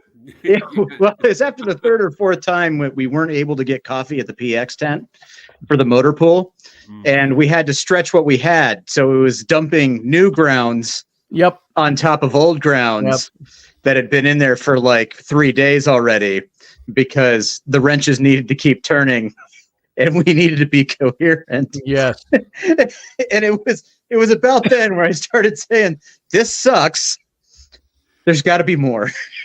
Well, it's like when you run out of coffee filters and you go, I got to rinse the coffee filter out, or try making it with paper towel. Paper towel.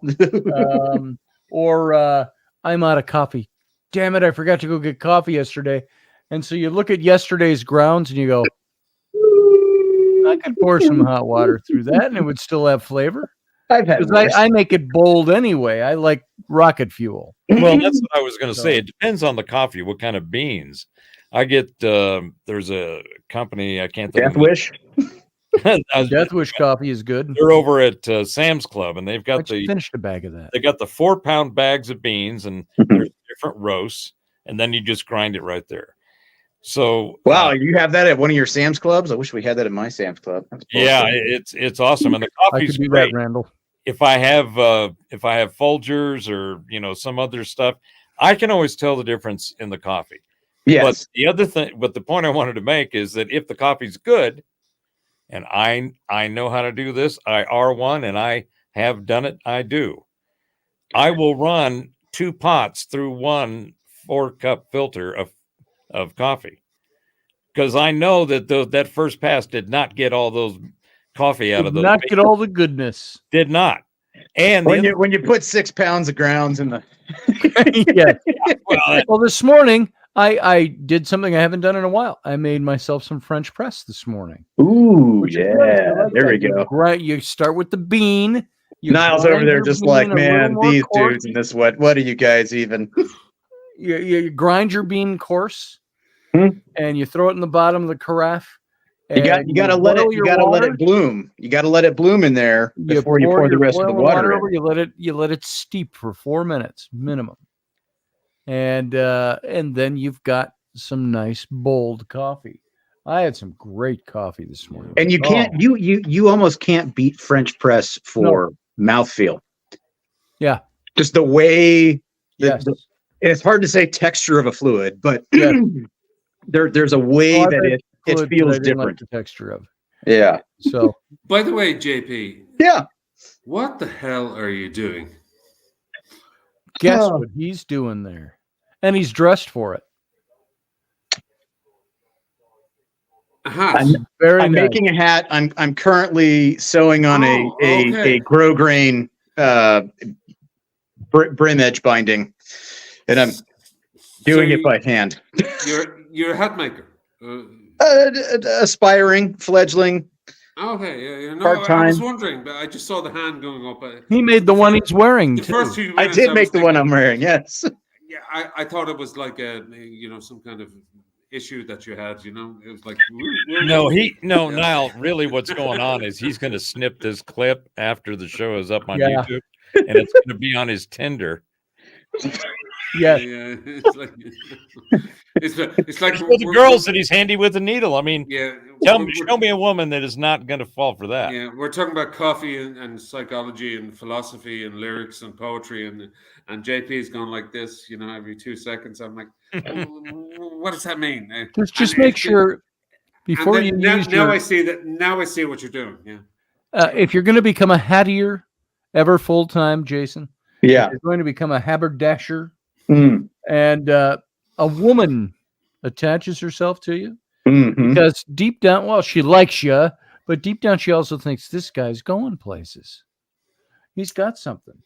I will send a word of caution. My wife. Patience. Oh, I love Scotty's cautionary tales. Please continue. My wife. When we first met, I lived in that big house with the fireplaces. It was all the haunted house. It sat on about an acre of land in the city suburb, full of trees and all that. It was a big lot, great house.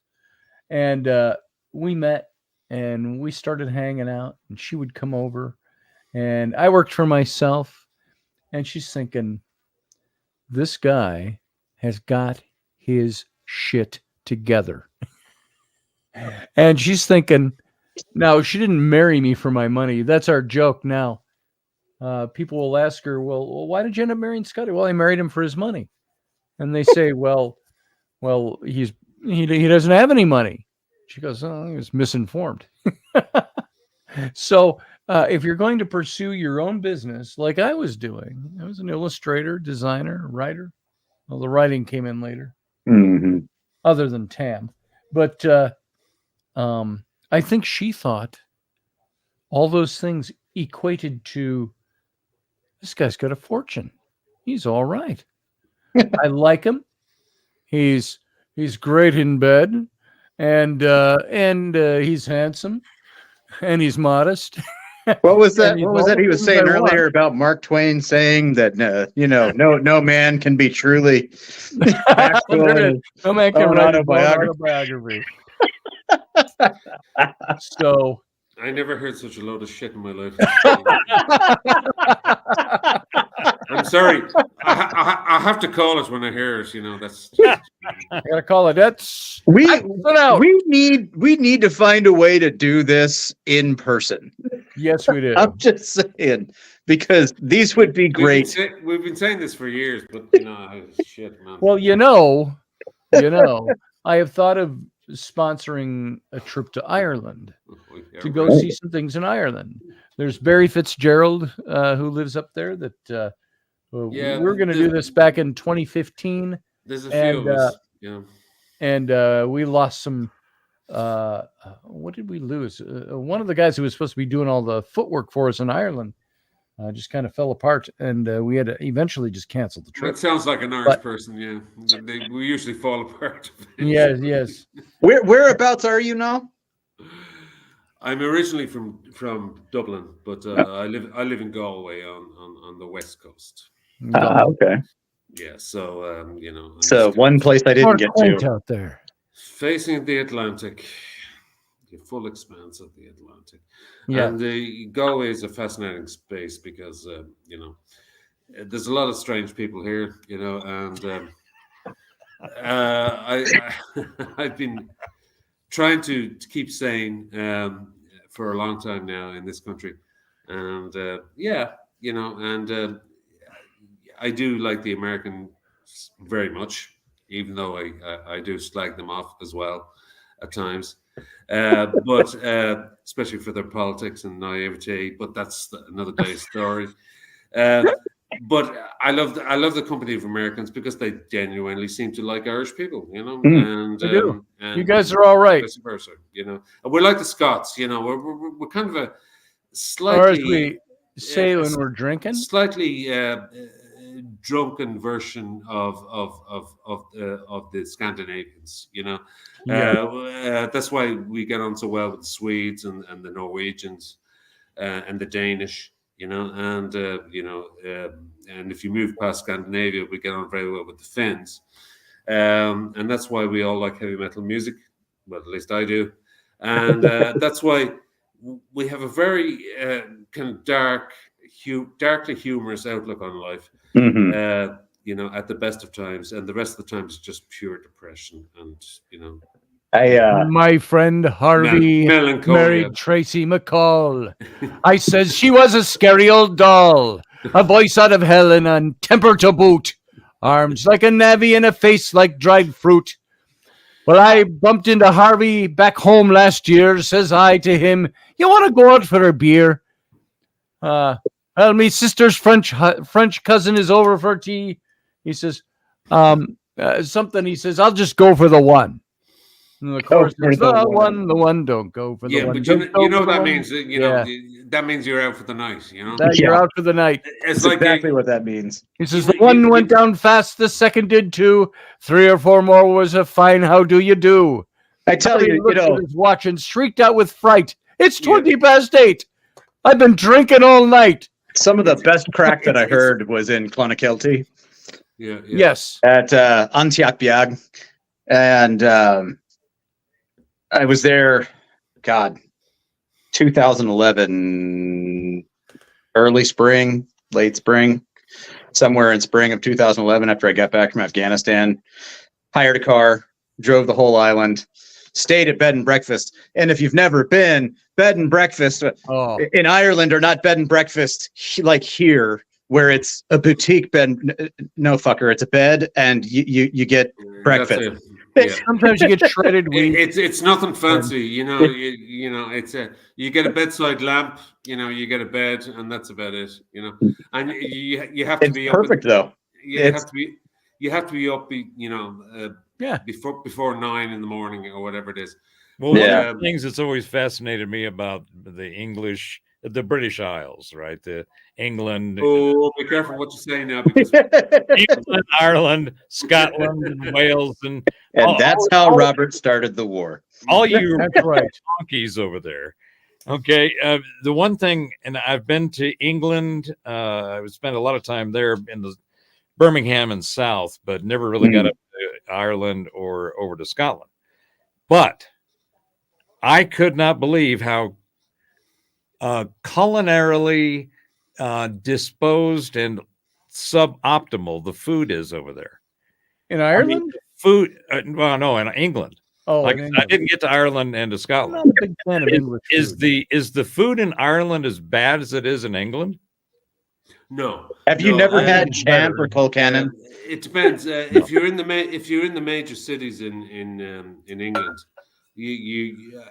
curry houses are big.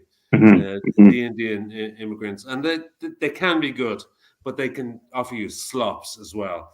You get a lot of chip shops, a lot of cheap food, a lot of crap food, basically. Haggis on a stick. Whereas in Ireland, we're the English. The English, even though the British Britain is an island as well, much larger island than we are, they're not that fond of their fish, so their fishing industry is not as big as it is here. So we have a huge culinary tradition of fish food. Yes, and we combine it with lots of other cultures in curries and stuff like that, and you don't get that in England. It's like England is like it's a completely separate world. There's a comedian, Darragh O'Brien, who's very famous in England. He says the only thing about England is there's no connection at all. The only connection is an ocean, which is very cold, and the only other connection is it brought the English over to us. So we don't like the English.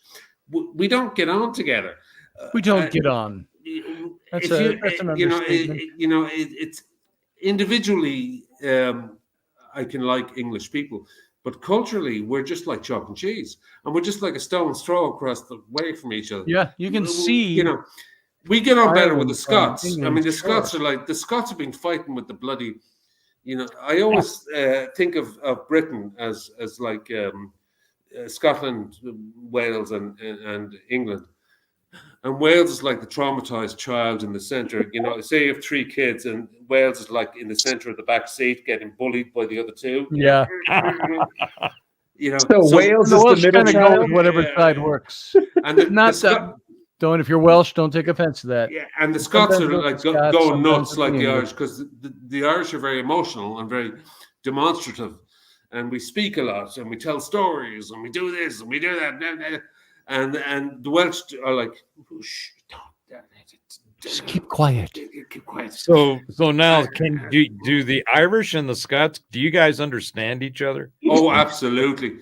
Yeah. Now and again, it's always a blast when there's a friendly rugby game or something over here, because the Scots all arrive in their kilts, and we just all get completely blasted. They just arrive in every town in Ireland, and the Scots just love us, and we love the Scots because we speak the same kind of language in that emotionally we feel slightly angry and slightly traumatized and very happy to see each other, Oh, fuck yeah, then you get the gang and you're going to find the gate and done. And we both Fuck yeah. and we both hate the English. Yeah, there you go. That's it. So we always Remember, Robin Williams did a bit on that. Yeah, Trying to understand Scottish people. But Irish people always have the same relationship with Scandinavians as well, and a lot of people don't realize that. But we do have a very close relationship with the North, basically. Well, it There's makes a lot of sense. Viking blood in y'all. Yeah. Yeah. It's all that ancient honky stuff. I mean, Ancient honky. you talk about. I thought honky was what black people used to call white people. Yeah, honky's a slang for crackers. You can't use that word unless you're one of us. I never heard of that. You don't understand. I mean, if you think about all of those countries across Europe, into Eastern Europe, and even into Siberia and what's Russia, that is the whitest part of the world in the world. The Finns, the Swedes, the Dutch, Benelux, England, Ireland, Scotland. Spain has got a little bit of a different flavor I was going in on. Amsterdam once and I saw a dike. It was leaking on the street. No, I have to say, So I stuck my finger in the hole in the dike, and it kept going. It finally built up so much pressure it exploded. I shoved my whole damn fist up inside that dike. Didn't work. Anyway, go ahead. And that was when Scotty got canceled. That, Robert, Your Honor, is how when I say that the Irish have a very good relationship with the Scots and the Scandinavians and the Finnish. Yeah. Now, as you move, we don't really like the French because they don't want to speak English and they're quite snobby. Well, they're all and yet the wild geese flew. Yeah. To But the France. funny thing is, we don't like the Eastern Europeans, even though there's a lot of them here. We don't like them though. That doesn't mean they're great workers, but we have nothing in common with them. They're very cold people. Yeah, what would you say is the largest ethnic group outside of Ireland? What are the Irish? Outside of Irish, what is it? What do you call a group of Ireland people? Yeah, what do you call them? Well, at the moment, it's Ukrainians. Irelanders. Yeah. What do you have there, Niall? Well, more at the than moment, Irish. we have 100,000 Ukrainians, which we can't house because we were told by Europe that we have to have 100,000 Ukrainians, and we have a 5 million population, so 100,000 Ukrainians. So at the moment we have 100,000 Ukrainians. We have a huge population of Eastern Europeans. We have Polish, Russians, people from all over the Yugoslavian states and all that kind of stuff. We don't have a lot of English people come over here because they just don't. the kind of English people who wander over here are not really looked on as Irish people. We don't really like them very much. So English people don't come over here. Americans don't come and live over here. So the vast population of our Africans come over. I can keep my handguns, I would. Yeah. But you guys won't let me play with my guns. Yeah. I'm a very safe practitioner of firearms use. We largely Eastern European. It would be the largest ethnic group outside of the Irish people themselves, you know, and that's for various political reasons, some of which I don't agree with, such as the Ukrainians. There's too many of them, and we can't house them, and it's a major drain on resources. And there's Irish people who don't have houses, who are homeless, but we're giving them to Ukrainians. But that sounds familiar. We got something like that going on. Yeah, on a much bigger scale, you guys. But you know, a lot of Polish, a massive amount of Polish, a lot of Russians. But I have to say that a lot of the Eastern Europeans that we have in this country tend to have a criminal background, at least a criminal mindset. You know, you would probably say this something similar about the Mexicans or something like that. I don't know. Anyway, yeah. So yeah, a lot of too much of everybody. Too much of everyone. Yeah, we've got a huge issue with unchecked influx of population. When you have, it's fascinating to look at all these different discourses going on about wars and countries and belief systems, and everybody's getting on each other about what's the central thing? A border. This is my land. This is your line. No, there's a border here, right? Ukraine is about the Russian border.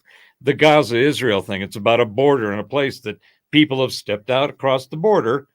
Doesn't matter who's on what side for what reason, but there's been a violation of border. We've got this open system going on down at the south end of our country here, that 76,000 last month, official records. It is a record for 1 month. There is no way that our broken systems have properly accounted for, processed, and vetted the people that have come in. They just been let in. We don't know who the fuck they are. We don't know where they came from. At this stage, Robert, they're just walking across. You know? That's exactly right. And so we're all up into everybody else's business, helping them with their borders. We're not doing squat about ours. And we have this massive influx of unknowns. There's a whole bunch of uncertainty that's been introduced into our systems, into our populations. And it's in my opinion, the way that it's been executed has been purely on purpose. This was an intentional thing to allow a whole bunch of unknown people to come rushing right in. And we don't know where they are. We don't know who they are. And we don't know why they are. So I really appreciate these other countries and other people having their local problems and our ability to support them in some way, shape, or form. But the fact that we're not doing that for our own borders is cognitive dissonance. Well, it's cognitive dissonance, and it's also ridiculous because the drug situation in the States is completely crazy now. It's got to the stage where you can, I mean, fentanyl combined with heroin, combined with crack, combined with meth, combined with coke, put it in a pill, and sell it on the street. And in my opinion, the fentanyl issue is that's a China-driven issue. It is. It is, yeah. But it's coming through Mexico because it absolutely is. Obviously, it can't be sent directly from China, so it's coming through Mexico. Right. But I think it's one of those things that it's they play the long game.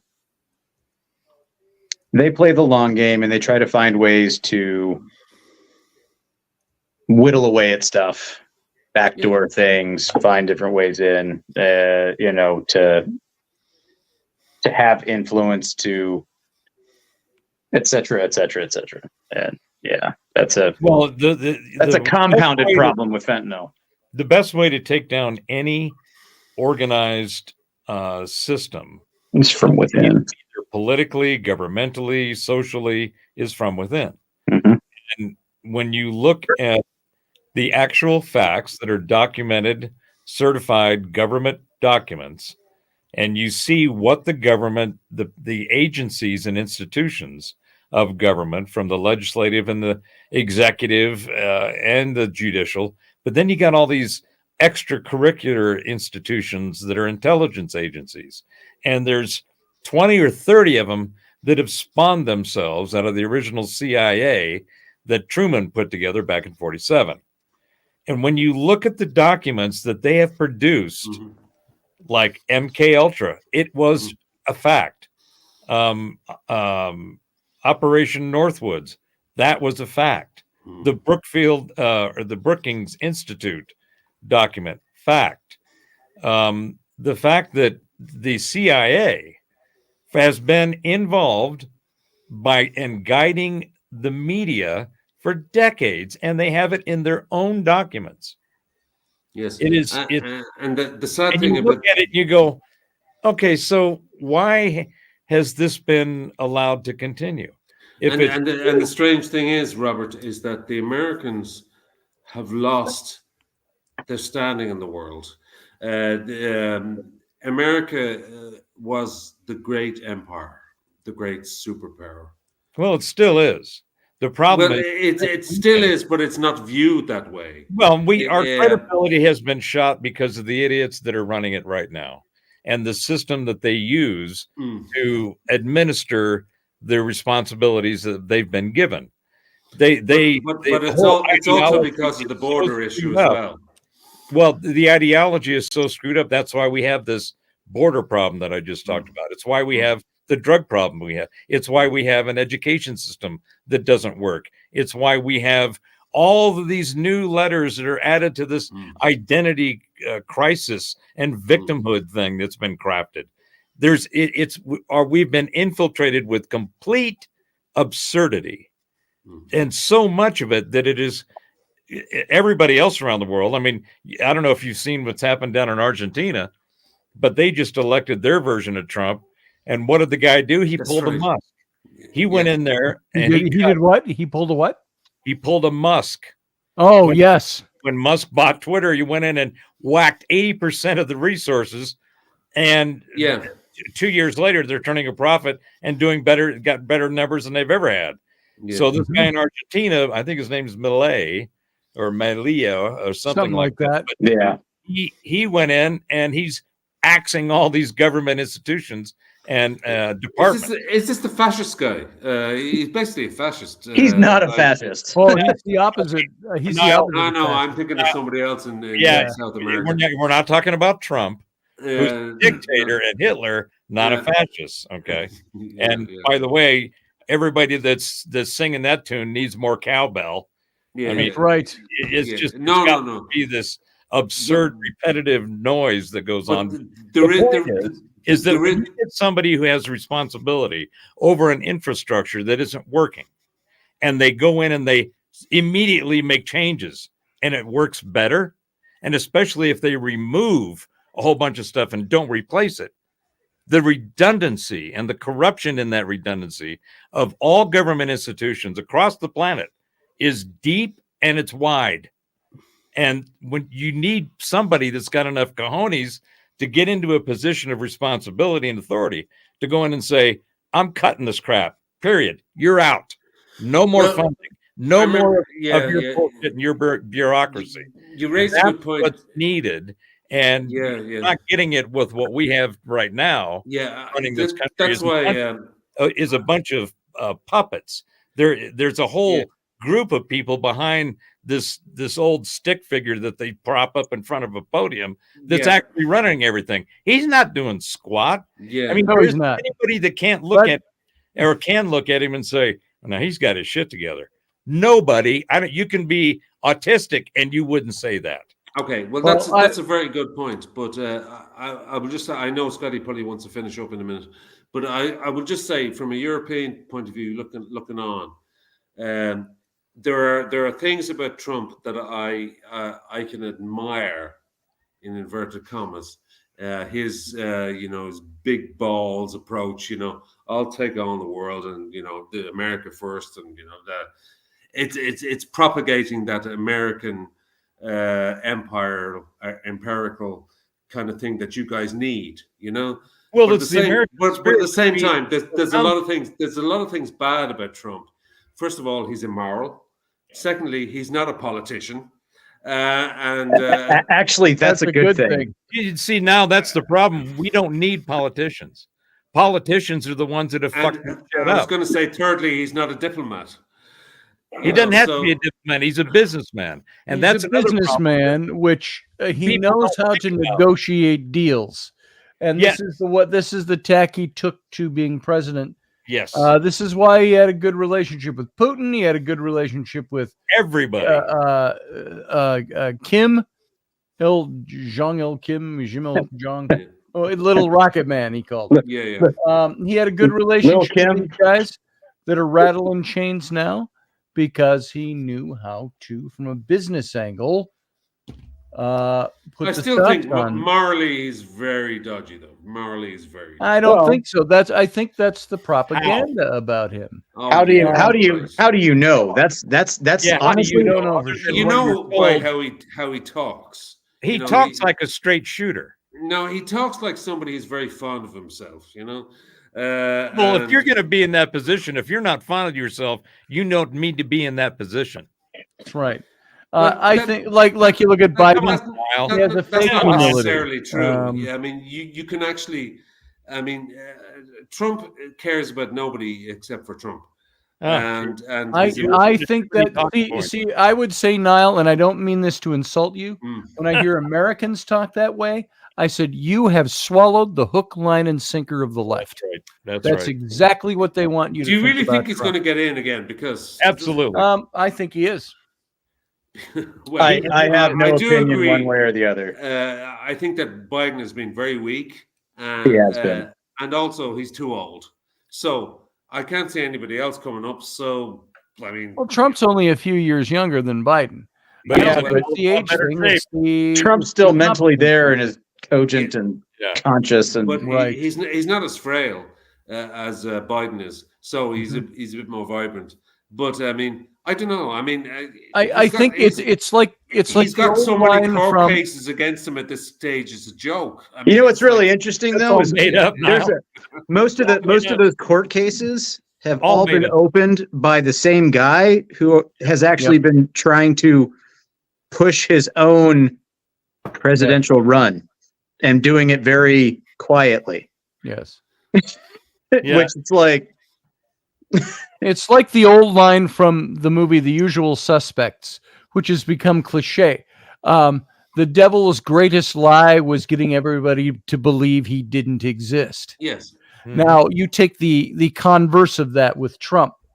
The left's greatest lie is getting everybody to believe Trump is some horrible, immoral, whatever that needs to be taken out. look, man, if you want to take the 1980s, like anybody who was in big business was done, like, railing coke and doing a bunch of stuff. Like, come on. Right, everybody. Look at the shoulder I pads mean, and the suits. even the Kennedys, who the Irish worshipped, Sure. I mean, they were so Right. corrupt. I mean, Yeah. But we love them because they were Catholic Irish people. Right, Irish Catholic.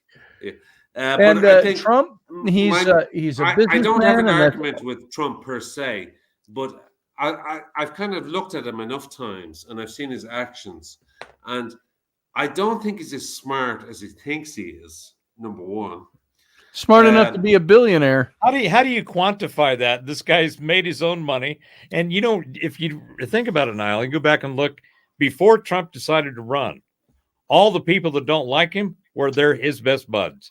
Yeah. He was in every party. He got a Everybody Walk of loved Fame. Trump until It's he like ran for it's like president. he knows where the bodies are buried, and that pisses them off. Yeah. See, the colors have changed because call it instinct. I just have an instinctual feeling that this is not a moral man. I have an instinctual name one feeling that is. Well, you know what I mean. You know, I know I don't. Okay, what I mean by he's immoral, right? How? He might be slightly sociopathic. Okay, How? I might have, disagree with that. you know, he's certainly ill-advised. How? I think that That doesn't mean somebody's a sociopath. I think You're just ill-advised. I definitely think that he did instigate the Capitol Hill riot. Oh my I don't think so. There's I no way. think he said something There's like no every way. other politician out there says. We've had every politician that stood against them. You can look into their history, and they've said very similar things. We've got to go out there and fight these guys, and we've got to take them down, and we've got to do this if we want our country back. He's a misogynist as well. You know, sorry. You know, I think once again, I'll use this example one last time. I liken Trump to Thomas Becket out of history. In that, Thomas Becket was a famous carouser of friend of Henry II. Henry II or the fourth? Henry II. One of the Henrys. And one of those Henrys. And famous drunk and womanizing, carousing. And when Henry came to the throne in his own right, he wanted to appoint Becket the Archbishop of Canterbury. Becket said, "No, do not ask me to do this." He says, "I am not a man of the cloth. I am not that." Henry said, "I'll have none of that. I need a political ally in that position. You are it. Your king commands it." So what does Becket do? He unwillingly enters the role, but then he takes on the form. He sells his goods. He gives away his fortune. He becomes the Archbishop of Canterbury. And not only does he defy the king in certain things, he stands against him. Oh, yeah. And Henry's So like, he I had a put you Messiah into complex place as well. Yeah, I forgot about to that. stand for me and be my political dude in the office. And so what does Henry II do? He has him assassinated on the steps of the Canterbury Cathedral. Yeah. And then he goes and makes a big deal out of doing his penance at the Canterbury and letting himself be whipped. You know, he flagellates. So one word difference there. And all is forgiven. But this is what I see in Trump. I said this 6 years ago. I said, Trump is the kind of guy that was a famous billionaire playboy on TV. Everybody loved him. You know, the Art of the Deal was his book. Oprah loved him. Everybody loved him, and blah, blah, blah, blah, blah. And he was still, you look at tapes of him from 40 years ago, he was saying the same stuff he is now, but he wasn't in office. He's incredibly consistent. So, yes. But do you guys really believe that's what you want? But here's what I think. What, someone who's consistent? What I've seen, No. he is consistent for 40 Donald years, Trump. saying the same things. Do Now you I really see him feel- as, the way I compare him to Becket is that he didn't give away his fortune, but he didn't take anything for what he's doing. And he is somebody who has, I think, turned into a guy that used to be a billionaire playboy to somebody who has now risen to the occasion. Does he still have his personality quirks? Sure. But he's risen to the occasion because he loves his country and he wants his country to do better. And that's what he is after.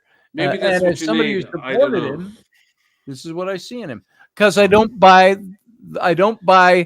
the way the left and the press, which is primarily left, want people to think about him. And I don't buy it.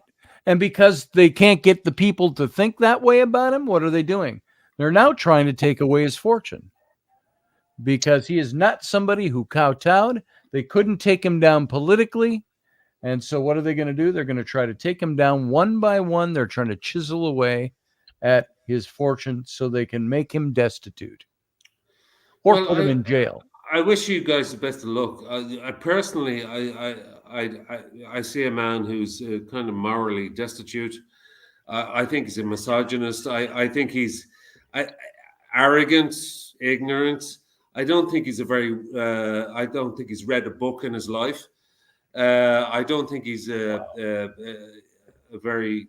But see, where do you pick up those notions? Yeah, where do you man. get the notions from? Yeah, where are you getting this opinion, this insight? How do you? What Because do you it sounds like Well, that's a good points. from talking to other It- people. From talking to well, other people. Okay, it sounds like the people that you're talking to all have the same list. Right. The things. Remember that what I you're said saying- earlier about the groups you surround yourself Well, in? We end up in our echo they're all chambers. saying But the it- same it- things that are the talking. There's always a points certain of the amount of left. truth, that will kind of, rise to the surface. When you talk to enough people, they'll say the same things over and over again. And Well, just because the same thing is said over and over and again does not make it the truth. True. Those are other people's opinions. So what is Here's your an example? Here's what an is your example, truth? Lyle. What You is go your into truth? LA right now, you go downtown LA, and you will hear a bunch of silent support, people who don't want to say, no, I'd really rather go with Trump. You see a lot more of that than you used to. But for the most part, you're going to hear a bunch of liberal drivel. You're going to hear how the left and the ideologies and all of this stuff, that's what you're going to hear. Now, you go to Dallas, it's going to be exactly the opposite. You're going to hear people talking about, we want Trump because, number one, there aren't any other options. Number two, we know what this guy's already been proven. Number three, he's the most vetted person on the planet. Yes. Nobody has looked into more of somebody's life up their ass, down their throats, in their ears. Nobody has had the kind of penetration that Trump has in the history of any probes at all. And they still haven't found anything.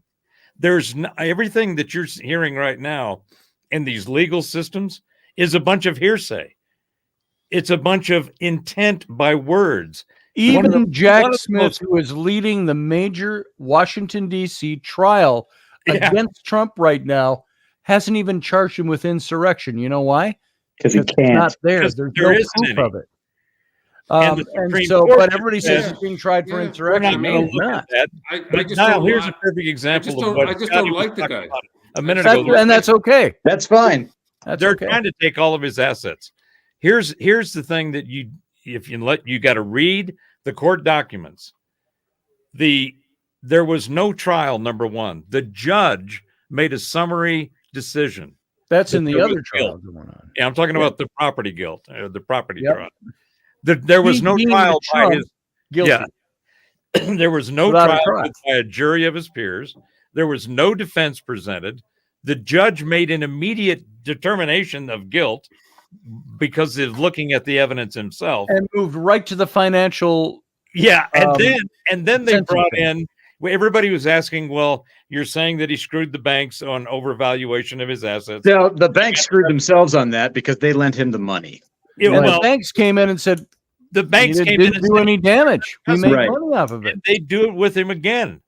And they do it with him again. So who's the victim? I have a quick question for Niall, real quick. Because you said the whole thing with you don't like the guy. Look, I'm not terribly fond of the guy either. I did not vote for him either time. I voted Libertarian. All right. But do you believe, whether you like a person or not, no matter what your personal feelings are about a person, are they entitled to full and complete due process? Yes, but okay, no. You can't but that. Either you believe in due process and due process should be carried out to the fullest extent in the most legally correct, non-corrupt manner, or you don't. That you can't but on that. There's not a wishy-washy on that. All right, well then, yes, I suppose. Okay, so but I think that Trump is. I think, forget about Trump for a second. I think America at the moment is seriously going through a kind of a schizophrenic breakdown at the moment because you're losing empire, right? You're losing major points of empire. Nobody respects America anymore like they used to. Even though you might have the best military in the world or whatever it is, They But respected guess us what? a hell of a lot more under Trump's Yeah. presidency than No, they do no, now. but listen, but and we say, this is the way the European Union look at it. It's like, yeah, this guy Trump he's a misogynist. He's he's not even a politician. He's not even a diplomat. Hell, he can't even string a sentence together. He can't speak normally to you. He's always cracking jokes. He has that stupid hairstyle. It's like everything screams at you of Mussolini in fascist Italy. I back don't in the catch day. Mussolini at all off of Trump. With the stupid hat and I'm just going to say, Where do you No, get Mussolini? Nah, just going to say you need to because he's bombastic at times. This You is need how to the Europeans feel. It's not just me. No, This is how the you need to Europeans feel. expand your circle, Niall, Yeah. because that like I said earlier, everything that you just said are the top talking points of his political adversaries, and all of them can be disproven. Yeah. Well, And- another and- great thing is that the whole everybody going back to the January 6th thing, right? And everybody crying 14th Amendment. Okay. And Section 3 of the 14th Amendment, blah, blah, blah. That's where it goes into insurrection, sedition, all that stuff, right?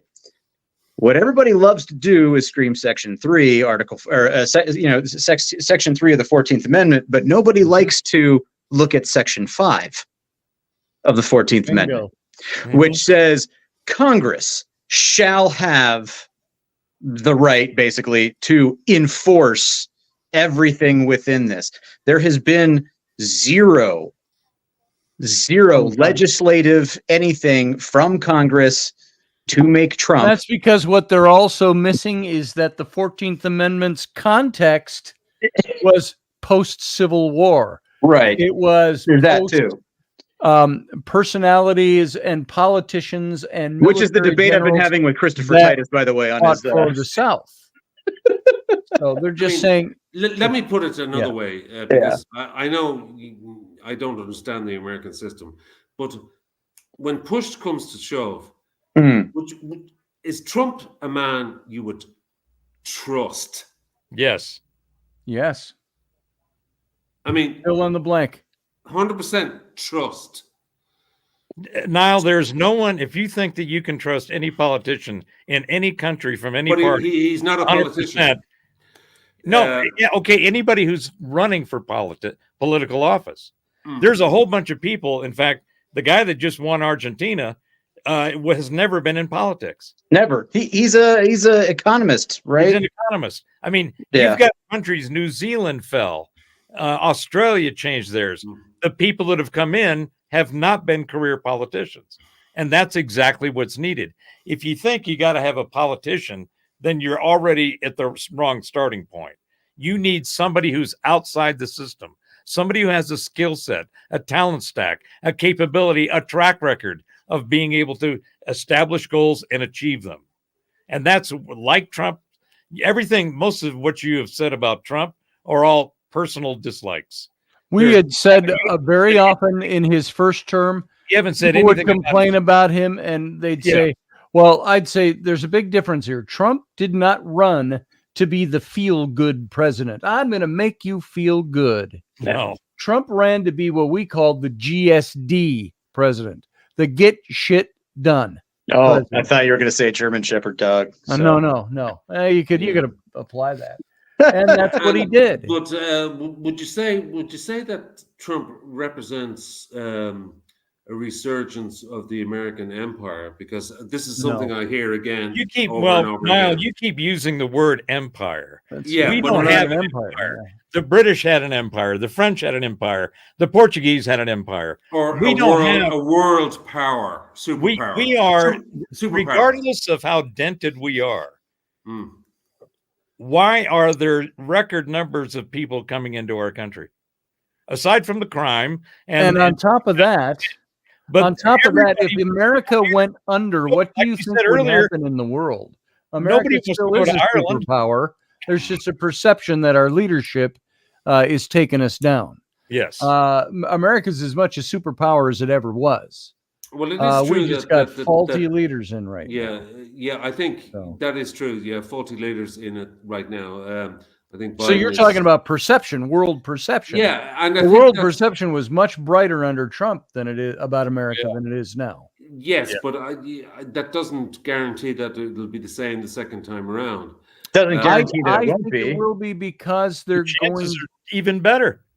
Everybody knows. How did people feel about Sinn Féin in Ireland? Yeah. Going from being the IRA to a legitimate political organization. Well, actually, they're one of the biggest parties in the country right now. So, they are right now. But what I'm talking about is that there's that transitory period, right? Yeah.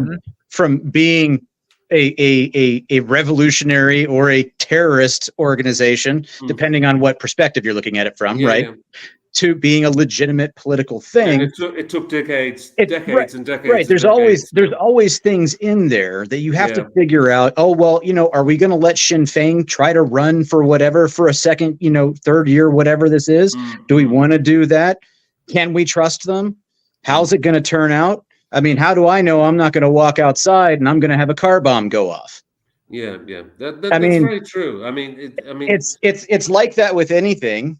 Yeah, and Jeremy just nailed it, and I feel the same way. I don't give two shits what any other country thinks of us. They want to cast their opinions and aspersions and everything else. Come on over. We already got more people that are. We'll say we just don't have to give you money anymore. Oh, we'll show you what the American spirit is. I hope you don't feel that I was attacking you guys. Not at all. Not at all. We're just having a conversation. We're just clarifying that. We don't care.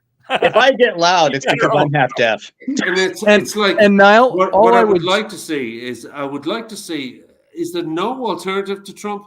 I mean, is there none? All right, fine. I'll do it. I'll run. I'll run. Yeah, I'll run. I will be assassinated in my first term. I can tell you that much. Yeah. I will sacrifice myself on the altar of freedom and the Constitution. There you go. Now I need you to fund me. If you can just fund my campaign now. Jeremy. This little turd on your question. Vivek Ramaswamy. People don't like everything about him either, but he's very strong. He's very strong. He's incredibly intelligent. I like him. Very successful and non. He's such a new guy, though. I kind of want to see how he is in general before he would go into office. I don't have enough familiarity with him, but he says a lot of good stuff. Well, Niall, just to put a little turd on the topping there of your thing about do we really professor and turds, man, the right guy, and do we really want somebody like Trump? And is he the only option for us? I'll add this: he's the only option for the rest of the world. He really is. Wow. Not just United States, not just us. He is the option that is needed to start kicking the additional asses out of the cans of crap that are scattered all over the planet. He needs to kick some ass, and he's the only guy that can do it, and he's going to do it. You're not going to like it when he does it. People are going to get upset that he's out there saying it. But when he gets done with it, people are going to go, well, maybe it wasn't so bad. So there you go. There's a turn on the top of your cake. It's better than sniffing little girls on national TV. It's not even sure whether he can run for the presidency. Oh, he can run. There's nothing preventing him from running. He has no convictions of all the states saying the things about we're not letting him be on the ballot, right? Well, most of them are talking about the primaries, and in those states, the Republican primary convention, those things like that, they can be like, okay, well, he's still going to be on the ballot. He just can't be on our ballot for our election. They can still put it up. There's ways around it. Crap that is falling apart on a daily basis. Today, Michigan Supreme Court said he's got to stay on the ballot. All the rest of them are going to fall in line, especially after the Supreme Court smacks them all back into line. And the Colorado Supreme Court that ruled that he couldn't be on the ballot, they're doing that. They are every one of them are leftist activist judges. Yes. Which would be against Trump in the first place. So they know going in that they're not an impartial party. The United States Supreme Court. Notice it's the left that is pushing democracy, and Trump is bad for democracy. Yeah.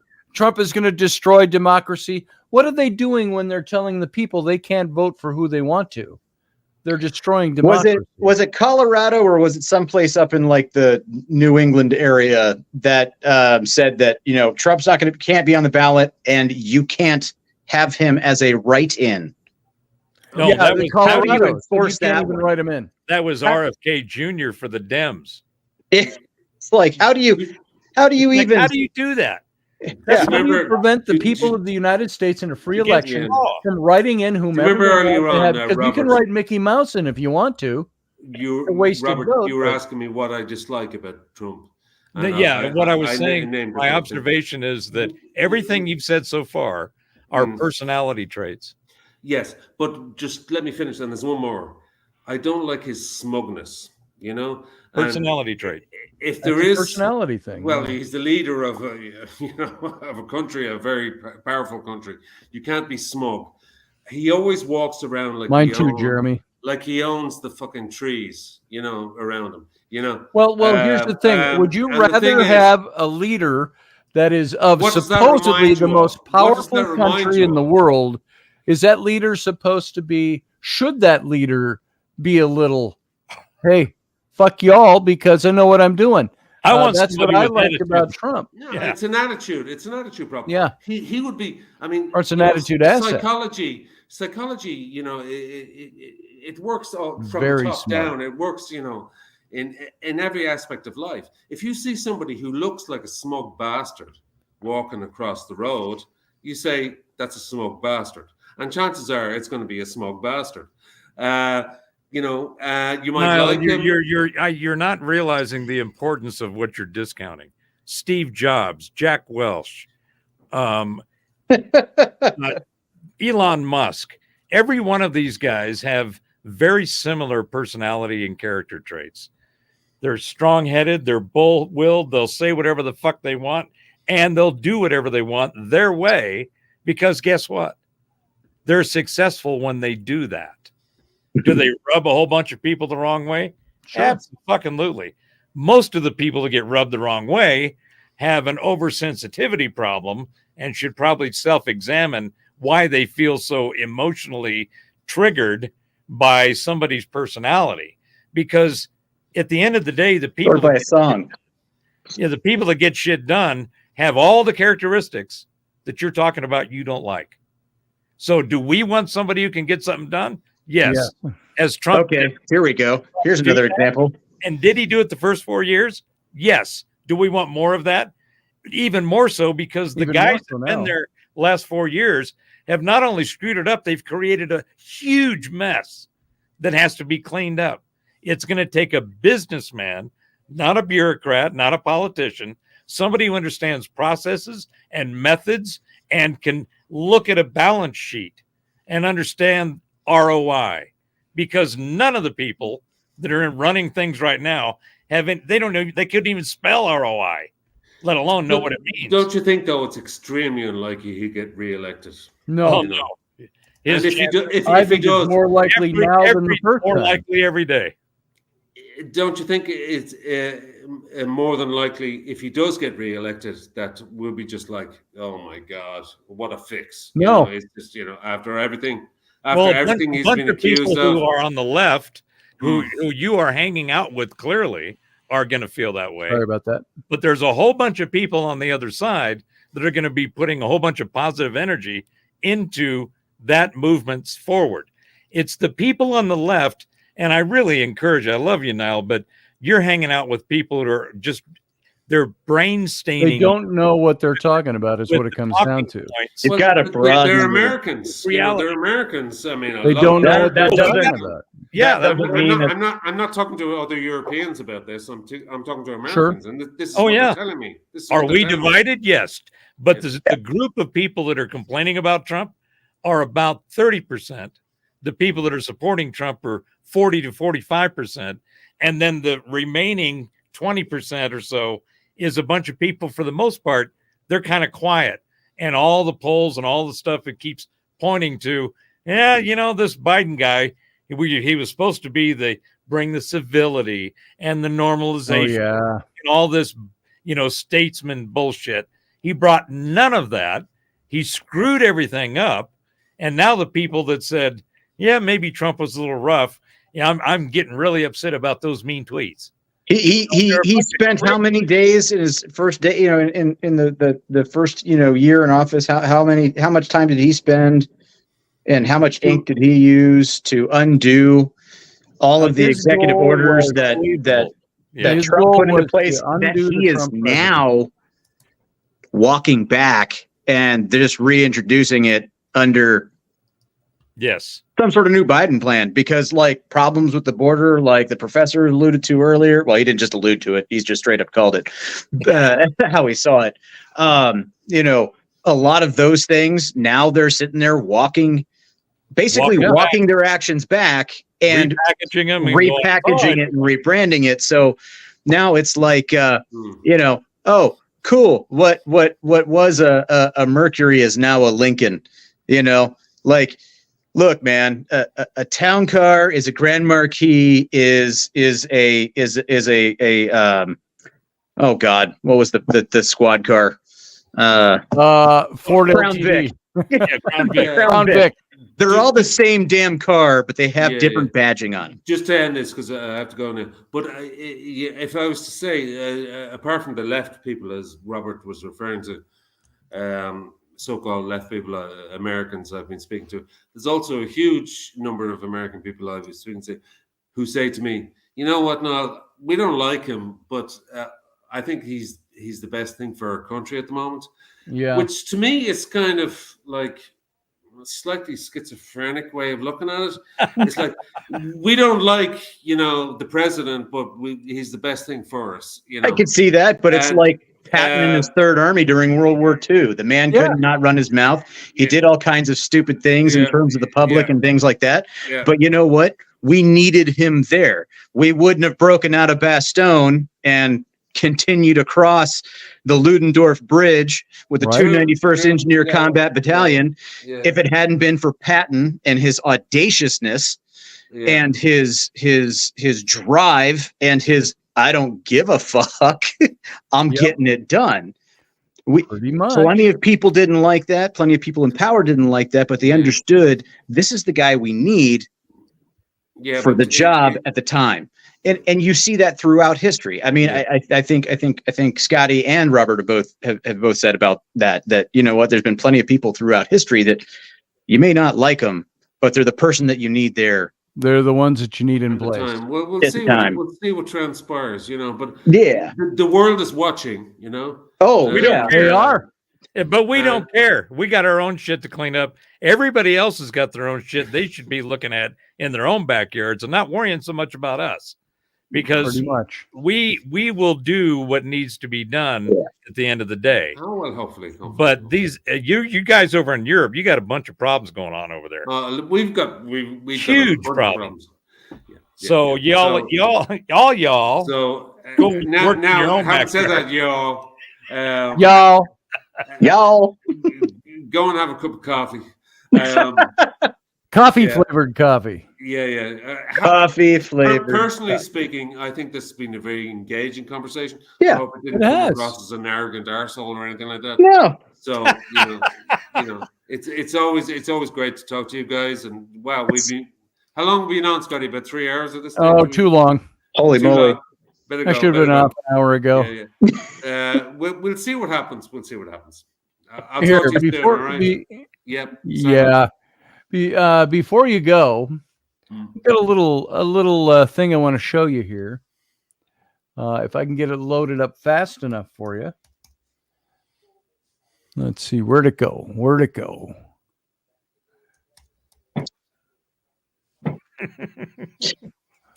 I might have to send Niall some good coffee. Yeah, send him some good. He can just drink black. Just straight regular coffee. Yeah. I can't find where I just put this. Hang on.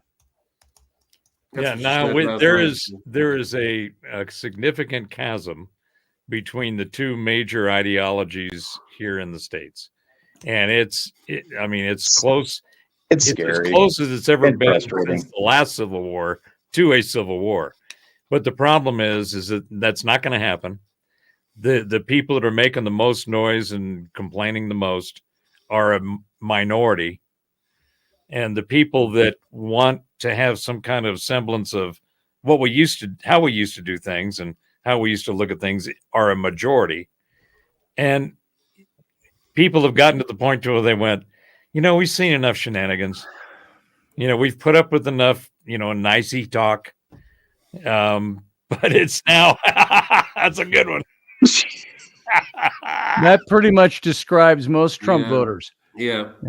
He looks, Mel Gibson in the Braveheart shot, looks exactly like the guy who was arrested with the fucking, buffalo helmet on him going through the. And you know what? Building. They've got films of him doing absolutely nothing wrong. Being led around by the guards, showing rooms, unlocking doors. The guards are showing him where he could go stand and all this. All he did was shout and do some weird smile until.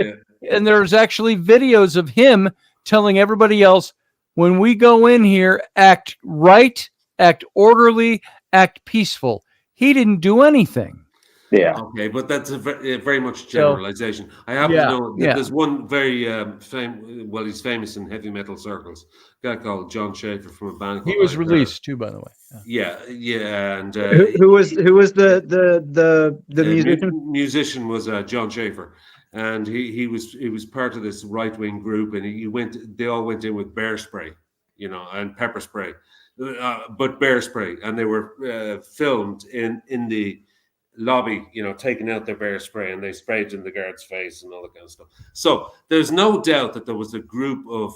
There was a handful compared to there were over 500,000, over 500,000 pro-Trump people at the rally on the Capitol steps.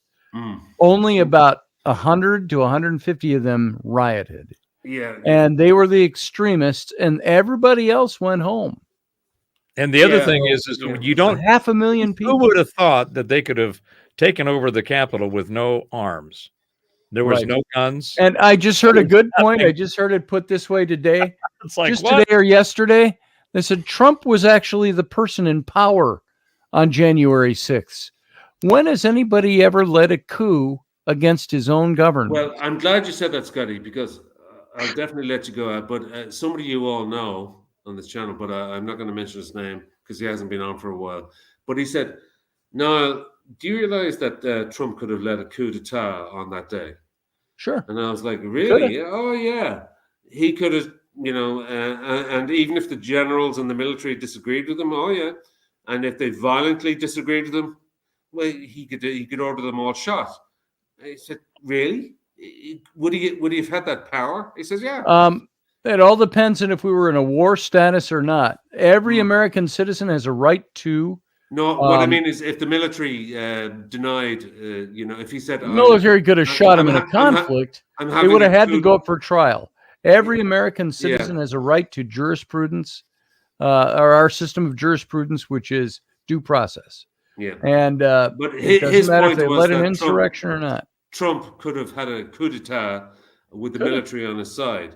And my point was, if the military did not agree to be on his side, would he still have the ability to hold a coup d'etat? And my friend said yes.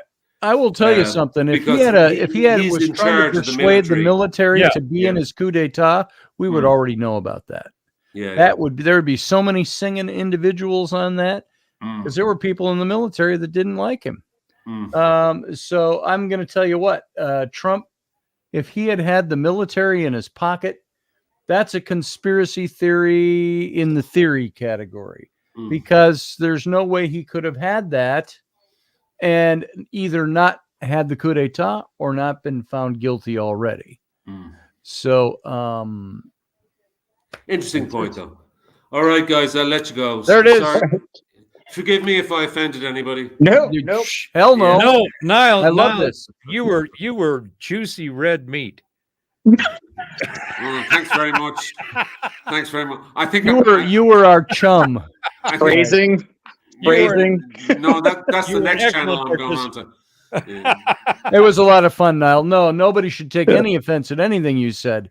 Yeah. The only thing I do is I would encourage you to get to know and have conversations with people who support Trump for the right reasons, not just because they go along with the conservative crowd, Yeah. but because I would say, get to know the other side of the coin. Yeah, And you're going to it's see a not just lot about different this either. material. It's not just Yeah, about this.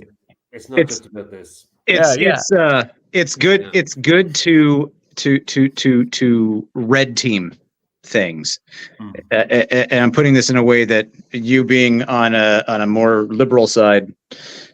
So red teaming in the Army that'd be OPFOR, right? You're opposing force when you're training. You're having an exercise, and the entire goal of OPFOR, right, or your red team, is to think and operate as the opposition does. So that way, when the regular force trains against OPFOR, against the red team, they learn, right? So if for no other reason, just do it to red team it.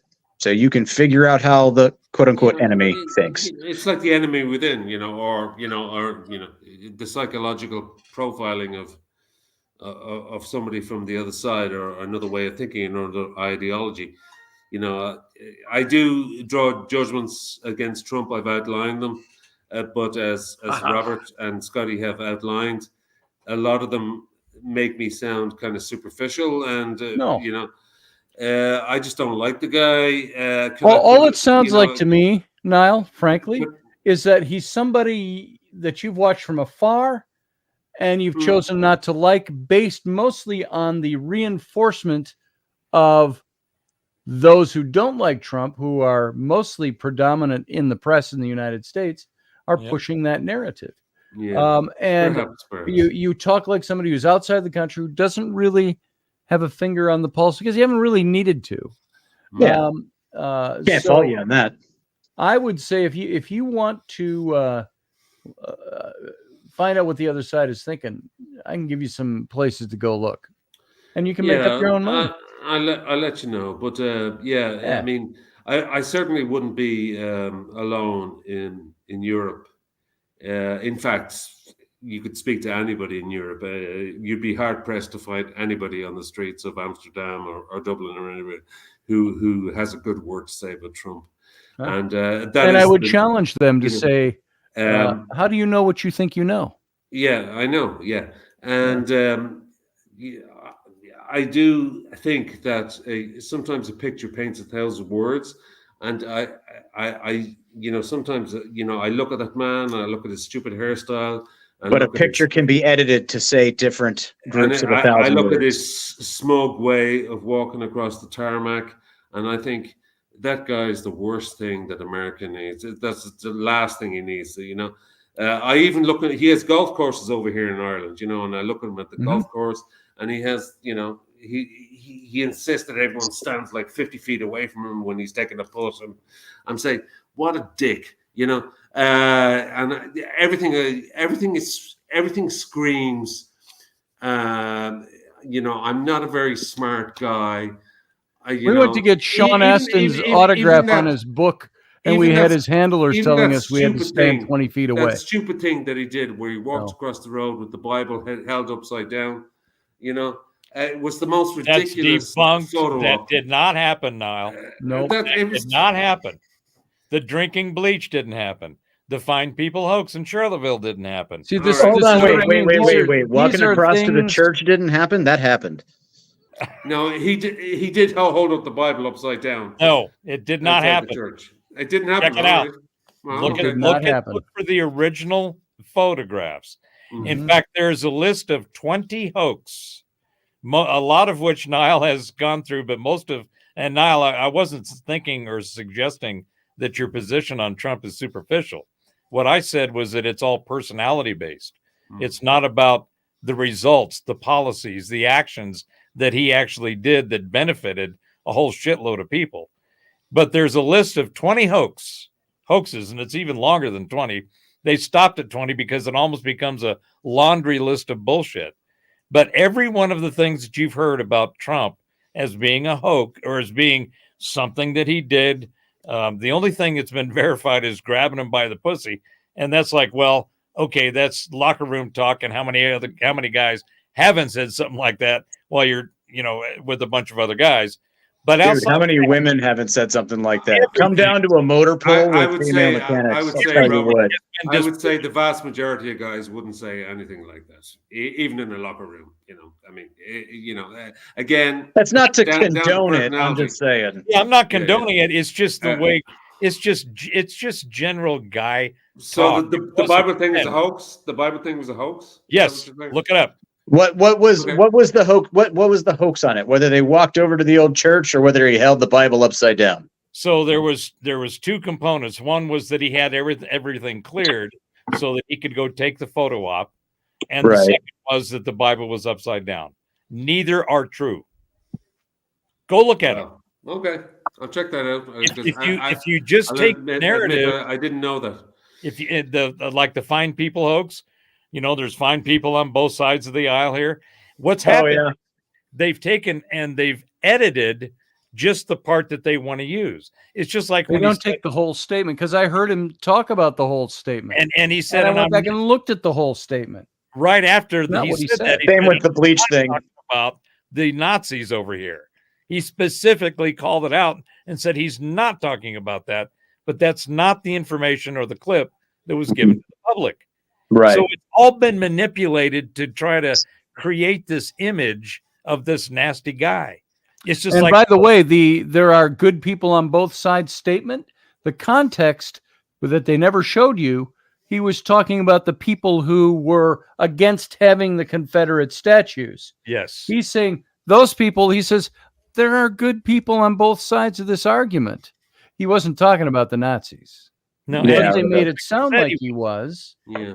But You got to go back to the footage. And so it's all yeah. this kind of stuff that I'll just you leave you look with at and this, you go, with this it's a final railroad. thought. From my point of view, and a lot of a huge amount of people I know, I think he's a very smart man, but I don't think he's a very intelligent man. And you could be the do I- leader in Ireland that is pro-Trump. When you say, you know what, Musk is I smart. believed all this stuff about Trump, and now that I've looked at it, But he I wouldn't was be a man. misled. He wouldn't be a man that I would trust as far as Sure. I could throw him. Well, And and that mistrust has a basis in something. yes, It was founded in something, and I would guarantee you that the things that you could give me a bullet point list of the reasons why you distrust him, there's probably a falsehood behind every one of those from what I have seen.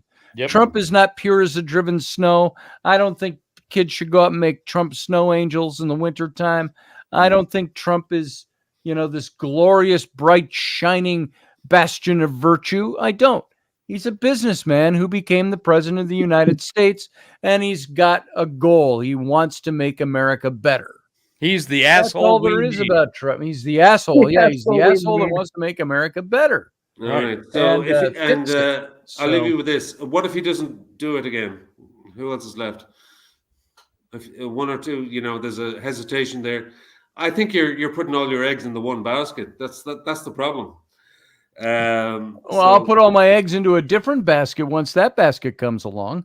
If it comes down to who I'm going to vote for president, if you have a divided party, I'm sorry, if you vote your conscience and I got to go vote for this guy over in this party, but I don't want the guy that's on the other side of, what you're doing? You're splitting the vote in the party. Sometimes you got to suck it up and go, there might be a better human being than this guy, but this guy is going to get done what needs done. I may not agree with him on every point, but if I don't vote for him, for sure, I'm getting the other guy. I mean, Which I quite know will frankly, ruin I it. would like to see. So, I would like to see third-party options actually Sure. become something that, people would have the intestinal fortitude to actually vote for. well, this is like Robert F. Kennedy Jr. Yeah. Great I'd put guy. him in I'd vote for him in a heartbeat. Immediately. But you know what? He's a Democrat, but you know where he's going to pull votes from? He'll pull the conservative vote. That's He's right. not going to pull the Democratic vote. The Democrats don't want him because he's too afraid of it. conservative.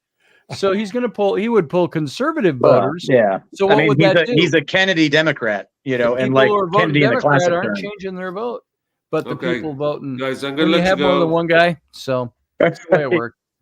It's easier to fool Later, people Niall. than to Yeah. convince them that they've been fooled. So I'm said going to Mark. drive down the road, see if I can get into Trump's golf course. You know, it's not far There you from go. here. There you go. See if All they right. serve you just a black cup of coffee. Yeah, exactly. Just Look a after lousy yourselves. cup of coffee. See Take you care. now. Bye-bye. Bye-bye. Later, man. All right, guys. Now, guess what we're going to do? We're going to wrap this whole show up. Probably a good idea. It's late. So, yeah, it's we've gone. This is the longest show we've done for a long time. See, you get into a topic you want to be invested in, you can't stop talking. So, Yeah, and I just want to point out that this one was not my fault.